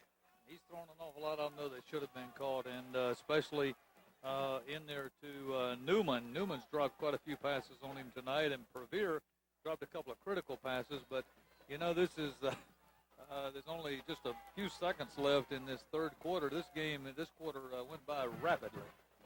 And Sparks gets off the kick. Mr. Dangerous. Look out, Warwick at his own 30 and out to about the 37. Decent return. That's where Southeast will start it. And we stay 3-3. Hard to believe when you've seen Southeast as much as we have this year on Paragon. It's been a few weeks since we've seen them. They went up and shut out Bartow. And we had that Bayshore Palmetto game last week. We'll take another look at the punt. Peter Warwick gets his hands on this, and every time he feels the punt, you just hold your breath because you wonder what's going to happen next. But this time is not one of his better returns as the third quarter comes to a close. We're all tied at 3-3. Don't go away. We'll be back with that fourth and deciding quarter right after this.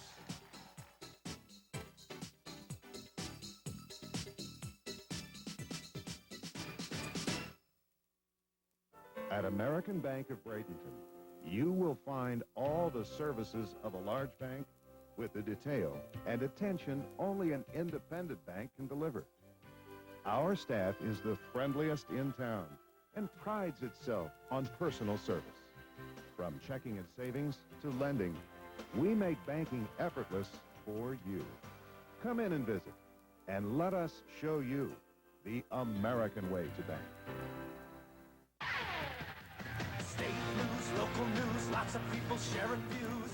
Music, weather, sports, business, TV, stock reports, world news, people news, film stage, book reviews, comics, coupon stars and trucks. It doesn't take a lot of bucks. Photos, features, classifieds, we print it all with lots of pride. When you take us once a day, all of this will come your way. When you take us once a day, good things will come your way. My brother Larry sent me this videotape. It won't play in my VCR. It won't play in my neighbor's VCR. It won't even play in Larry's VCR. Frankly, I'm worried about him. He should have gotten the Panasonic Palm Quarter camcorder. Its tapes play in all VHS recorders. Now get the new Panasonic Palm Quarter at the Sears for just $6.99. Its tapes will play in your VCR. So what do I do with a videotape that won't play in my VCR? I don't know. The choice is obvious. The new Palm Quarter camcorder from Panasonic at the Sears. Something unbelievable is happening at Conley Buick. It's the 93 model year sell-off. Now save 20%. Manufacturer's suggested retail price on all Skylars, Century sedans, and Century wagons. Save big on all new Regals, plus Conley Buick is offering 93 LeSabres for the low, low price of $17,999. That's not all. Save 20% off the MSRP on all Roadmaster and Park Avenue Ultra demos. It's the biggest Buick happening on the entire Sun Coast. Don't miss out. Buy a Conley Buick now. And remember, all roads lead to Conley Buick, 800 Cortez Road West in Bradenton. Welcome back, everyone, to Southeast High School. We're all tied at 3-3. First round of the playoffs, Southeast and Tampa Jefferson. Of course, the winner will take on the winner of that Fort Pierce Westwood Naples Barron Collier game. But right now, we're all tied. We don't know who that's going to be. It's 3-3. Southeast has the ball at their own 36. And here comes Andrew Jackson, who has supplied essentially all the offense Southeast has been able to come up with. And he breaks it out over the 40, a nice little 5-yard run for Jackson, who keeps pounding away. This Thompson's a rough character. You see Andrew Jackson, he takes the handoff from Reeves, comes this way with it. Watch Thompson right there. Thompson is not that big of a guy, and he is a solid Andrew Jackson. This guy knows how to tackle. We're trying to do a quick adding here. I've got Jackson for about 109 yards thus far. But he's been about it for Southeast offense. As right as I say that, here comes Peter Warwick. And let's see. We'll see you later on that. Warwick with a 57-yard touchdown pass.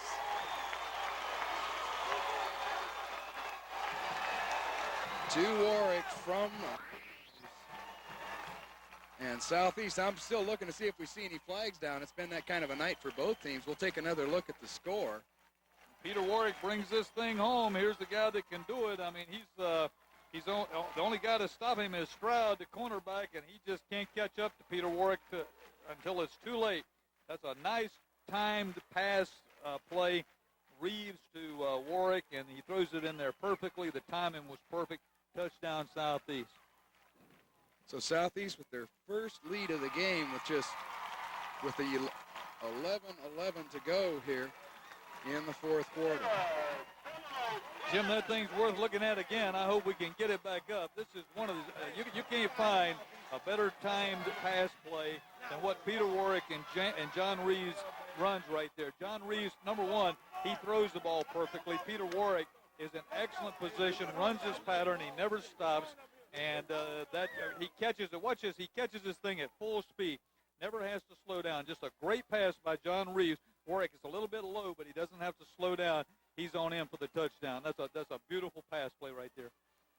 And you see Warwick, not too many guys going to catch him from behind. He had the punt called back in the first half. He went 70 yards, but it came back to a clip. There he makes the 57-yard touchdown reception. So Southeast with Daniel Boyd kicking off. They now lead for the first time. Took them till the fourth quarter. They own that 10-3 lead. Coming into the game ranked number 1 in the state in Class 4A, number 5 nationally. And coming out is Thompson. He'll cross the 20, and he's wrapped up at about the 23-yard line. Jermaine Belvin put a big hit on him. So Jefferson, with their offense, has been effectively shut down throughout the night. They'll get a shot now at their own 23, and so now they're behind the 8 ball, trailing 10-3.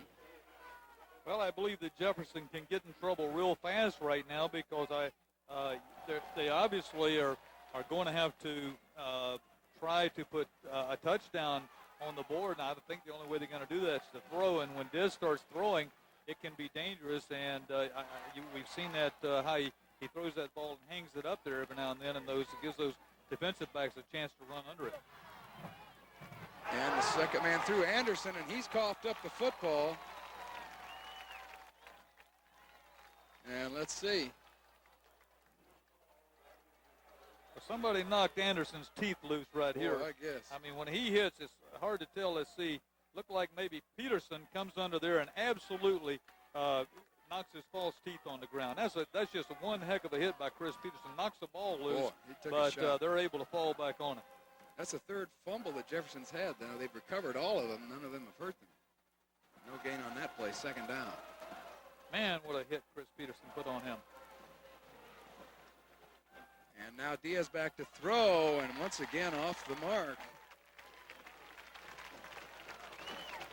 And Diaz, this is killing his year statistically here, throwing tonight, 1 for 17. Charlie Brown tries to reach up and pick that one off, but it's just thrown a little too high. And, you can get away with throwing that high pass over to the sideline, but if you throw it up toward the center of the field where catch a safety floating back there, and they'll pick that off, and that's what happened to him earlier in the game. So third down and 10. Diaz back to throw again. We have a flag down immediately as he tries to go deep, and he overthrows everybody, including his receiver, Perver, and the Southeast defender. We got a couple flags down, so let's see what this is about. That was Charlie Brown Payne back there deep with it. That's really, it looks like play's going to come back, or at least Southeast player, illegal procedure on the Jefferson Dragons. You wonder kind of really what Diaz was trying to do there anyway. They need a first down. They need a first down badly, and he throws the ball 35 yards right there, and it was a poorly thrown pass on top of it. It doesn't help him at all. Now Jefferson has to give the ball back to Southeast. Southeast is hot right now. That offense is moving the ball, and they're in the mood to score. So fourth down, 11. They turn down the penalty and settle for fourth down. So at the 23-yard line, that's a line of scrimmage. Sparks into punt. Warwick and Covington back deep. A dangerous pair. Gets the punt off to Sparks. And Covington muffs the punt, and it's still loose on the ground. And let's see what they rule. I haven't seen an official rule yet. I think Jefferson has it. Yes. As Covington fumbles the punt. We're going to take a break. Don't go away. 10-3.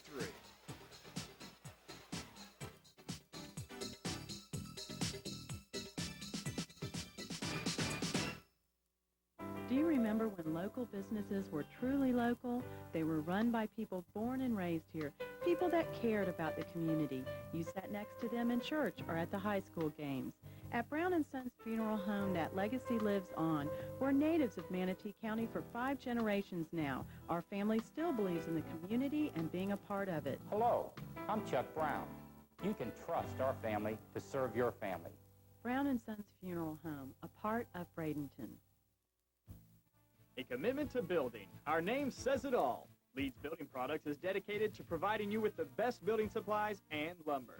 Whether constructing a complete new home, adding a room, or just doing a small repair project, the professionals at Leeds are here to help you. From floor to ceiling and everything in between, Leeds Building Products has got what it takes. Put the Leeds team to work for you. Let us show you what we can do. Leeds Building Products, 516 6th Avenue East in Bradenton. Domino's presents something for nothing. Something for nothing. It's really something. Really something when you call Domino's. Pick up the phone and you will see that Domino's has always something for free. Now, free Domino's Twisted Bread and our free salad with any large pizza, 1 or more toppings. Delivered hot and fresh in 30 minutes guaranteed. For nothing. Something for nothing when you call Domino's.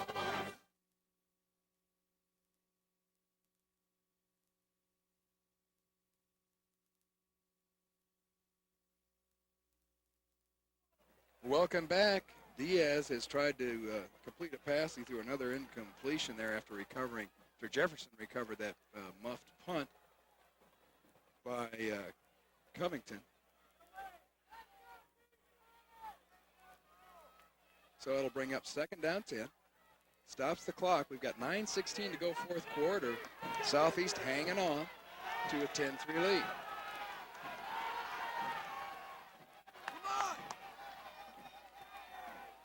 At the Southeast 35, the best position Jefferson's had in quite some time.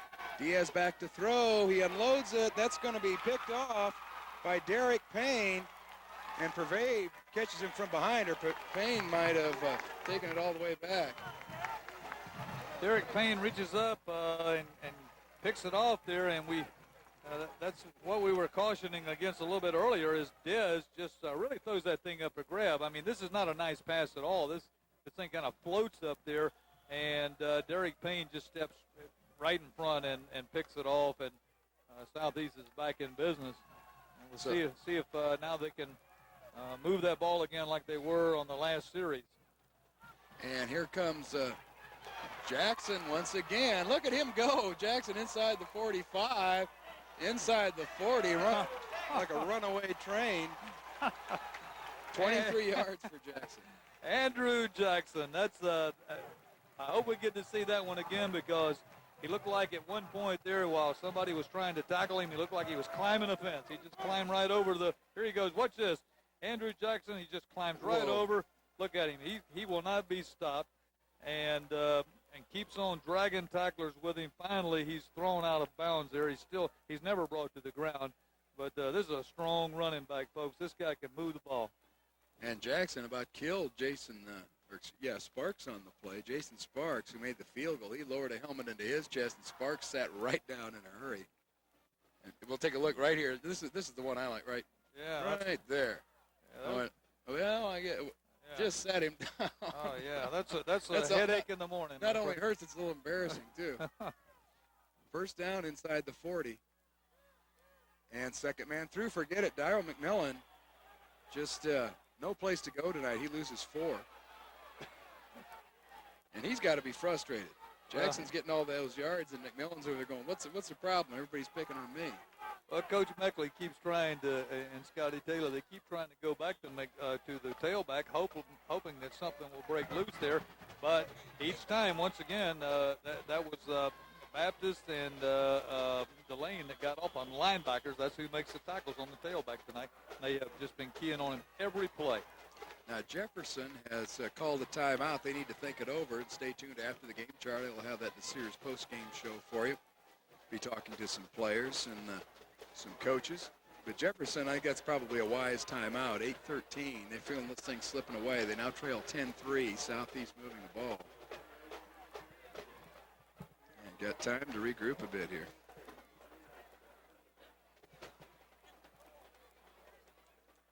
So 8:13. And we want to thank the folks at Domino's Pizza, one of our fine sponsors here on Paragon Cable's High School Football. I want to thank all our sponsors throughout the year, sticking with us through the playoffs. Talk about those folks in just a moment. Jefferson's had their timeout. Southeast now looking at 2nd and 14.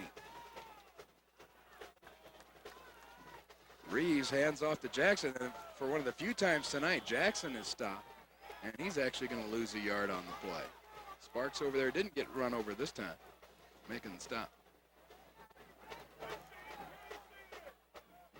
Loss of a yard.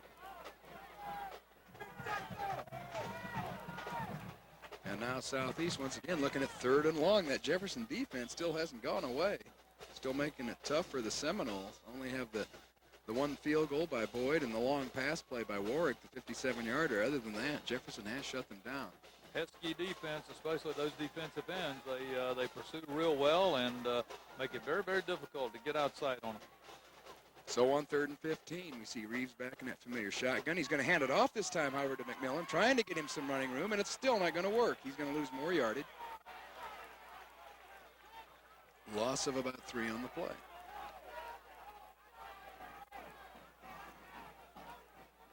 And McMillan, he's going to be upset after this game when he sees Jackson's 100-plus yards. And he's trying to get into double figures, basically.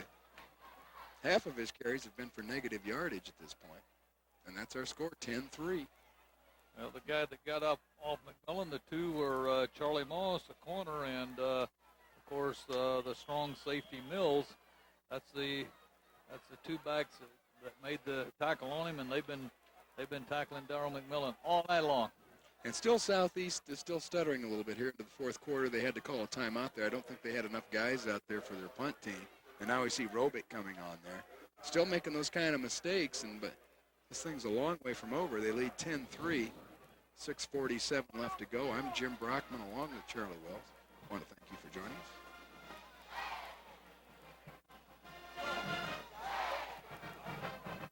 And as I mentioned earlier, our fine sponsors throughout the season, 89th Street Pizza, Conley Buick, the Sears Appliances, American Bank. I don't know what to say. I can't draw it up, all right? There's nothing different about it. You just gotta stay out. Is he that much tougher than you? Don't know what the hell's the problem. Let's go. And the offensive line.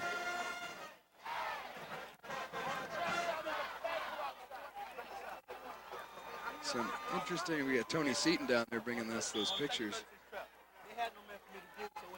Well, they're trying to figure out why they can't keep those defensive secondary people out of their hair back there.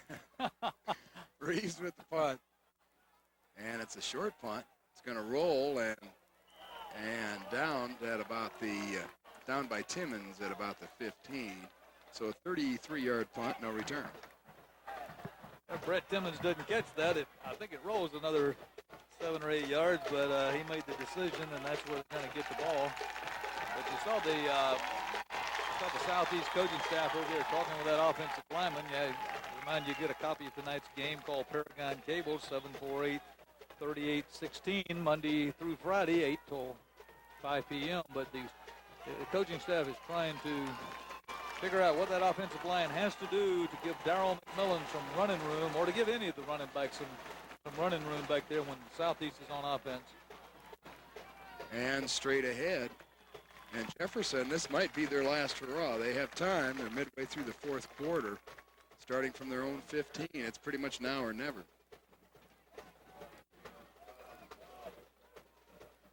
Gain of about 3. 2nd down, 7 clock running now, right at that 6-minute mark.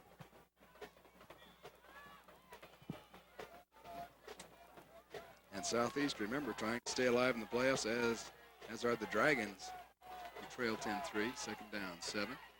3 wide receivers to the near side, and that's where we go. And it's caught this time. Newman on the catch up to about the 14. He still appears to be shy of a first down, but only the 2nd completion on the night for Diaz. 6'4", 210-pound junior wide receiver Keith Newman just reaches up and pulls that thing in, and he just stands much taller than everybody else. Still, if you get that ball up there, he's got a good shot at catching it. He's dropped a lot tonight, though.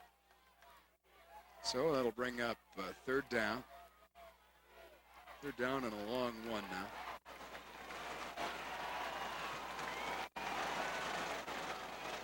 And Diaz fakes the handoff, throws that little screen. Now it's complete to Spencer, but he's going to lose yardage. And that's Alfonso Roundtree. who puts the big hit on Spencer, who made the catch, but he's going to lose yardage. Well, if you watch this. This is perfect defense by Alfonso Roundtree. Sticks as Diaz turns and makes the throw, and it's a pretty good throw. And, of course, Roundtree just comes up and takes it away and doesn't allow Andrew Spencer to gain any yards out of that. Spencer comes out from his fullback position and catches that ball thrown by Angel Diaz. So now, faced with 4th and 5, and maybe it's time, Charlie.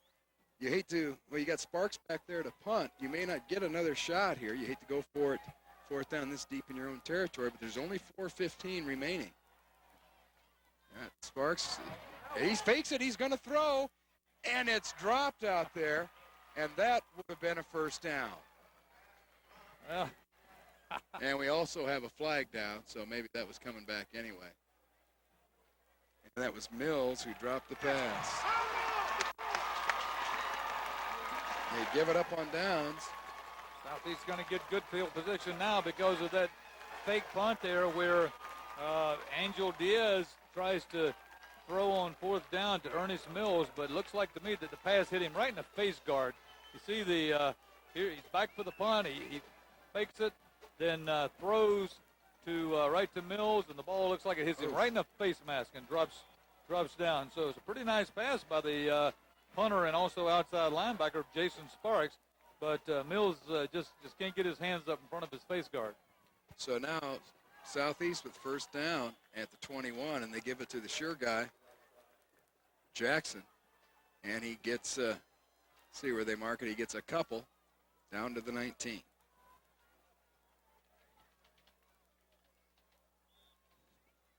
So that'll bring up 2nd down 8. Clock running now. It's on Southeast side. Jefferson, and I'll tell you what, the play was there, Charlie. Mills was open. Sparks threw the ball right to him. He just didn't make the catch. Would have kept that Jefferson drive alive. And here comes Jackson again, and getting 2 more tough yards against that Jefferson defense. Andrew Jackson has carried the ball extremely well tonight. Jim, you were saying he was approaching 100 yards a little bit earlier on, and he carries that and grinds out another couple of yards. He's had a good game offensively. So now Southeast looking at 3rd down and about 6 from the 18-yard line. 2:57 left to go.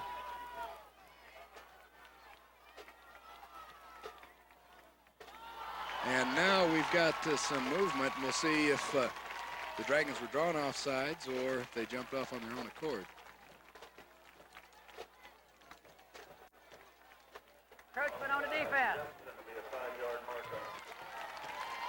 So 3rd down and 6 now becomes 3rd and 1 for the Seminoles. Inside, we'll call it the 13-yard line. Southeast leading 10-3, in no hurry to do much of anything, trying to run down what's left of that clock. Stopped at 2:47 after the penalty. And the pitch goes back, and McMillan gives it a try, and he's inside the 5.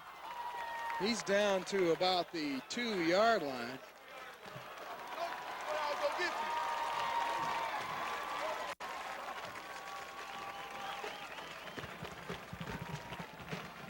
Darryl McMillan gets his, this is his most effective run all night long, and you see him carry it right down, almost sticks it in there, but Darryl McMillan had been stopped just about this entire game until that carry right there. So Southeast now in control. We'll call it the 1-yard line. And there goes McMillan. He's in.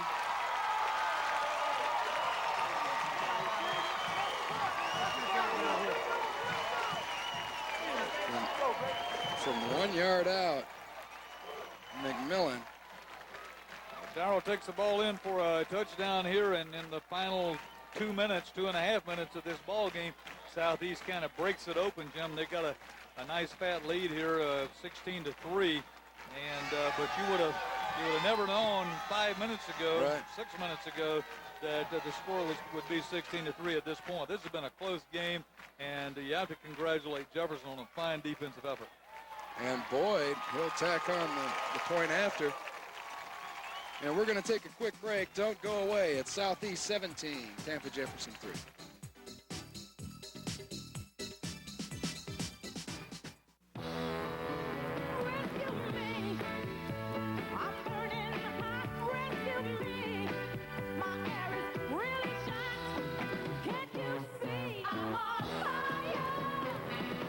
When you need to be rescued from cooling problems, call the SEHS Central Air, your full-service Bryant dealer. We're a participating dealer in the FPL rebate programs that help you save money on your energy bills. The SEHS Central Air.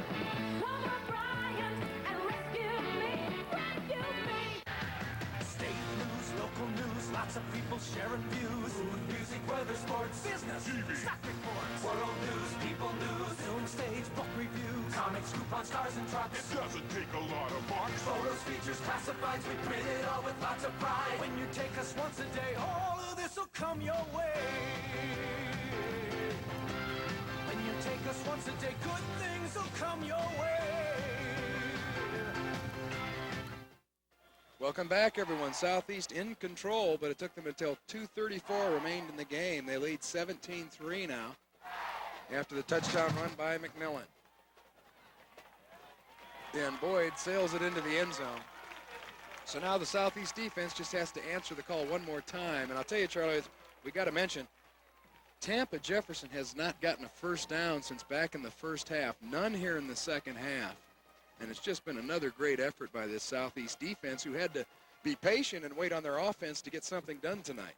Well, there's no doubt about it. The Southeast is their defense is what has kept them in this ball game until their offense finally started scoring here in the last several minutes. But I'll tell you something, Jim. This defense doesn't play like it has tonight, and they're in real trouble. Yeah, so they owe a great debt to that entire defensive team for the game that they have played and kept Jefferson out of the end zone, except for that one field goal. That's all the scoring that Jefferson's done in this ball game, and that was on a blocked field goal attempt. Right. And there's that little hitch pass, and Spencer has fumbled. And I think Jefferson has escaped again. They have fumbled 4 times and gotten them all back. No gain on the play for Spencer.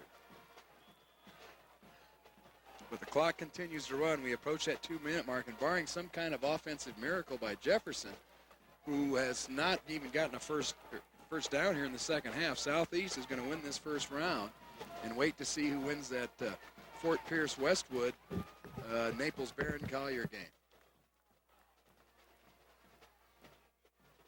Second down. And pass is complete. Newman makes no, it falls incomplete. Looked like he had it, but he got sandwiched there by Roundtree. And it's going to fall incomplete. So Diaz, who came in with impressive passing numbers, has really struggled. Only completed 3 tonight.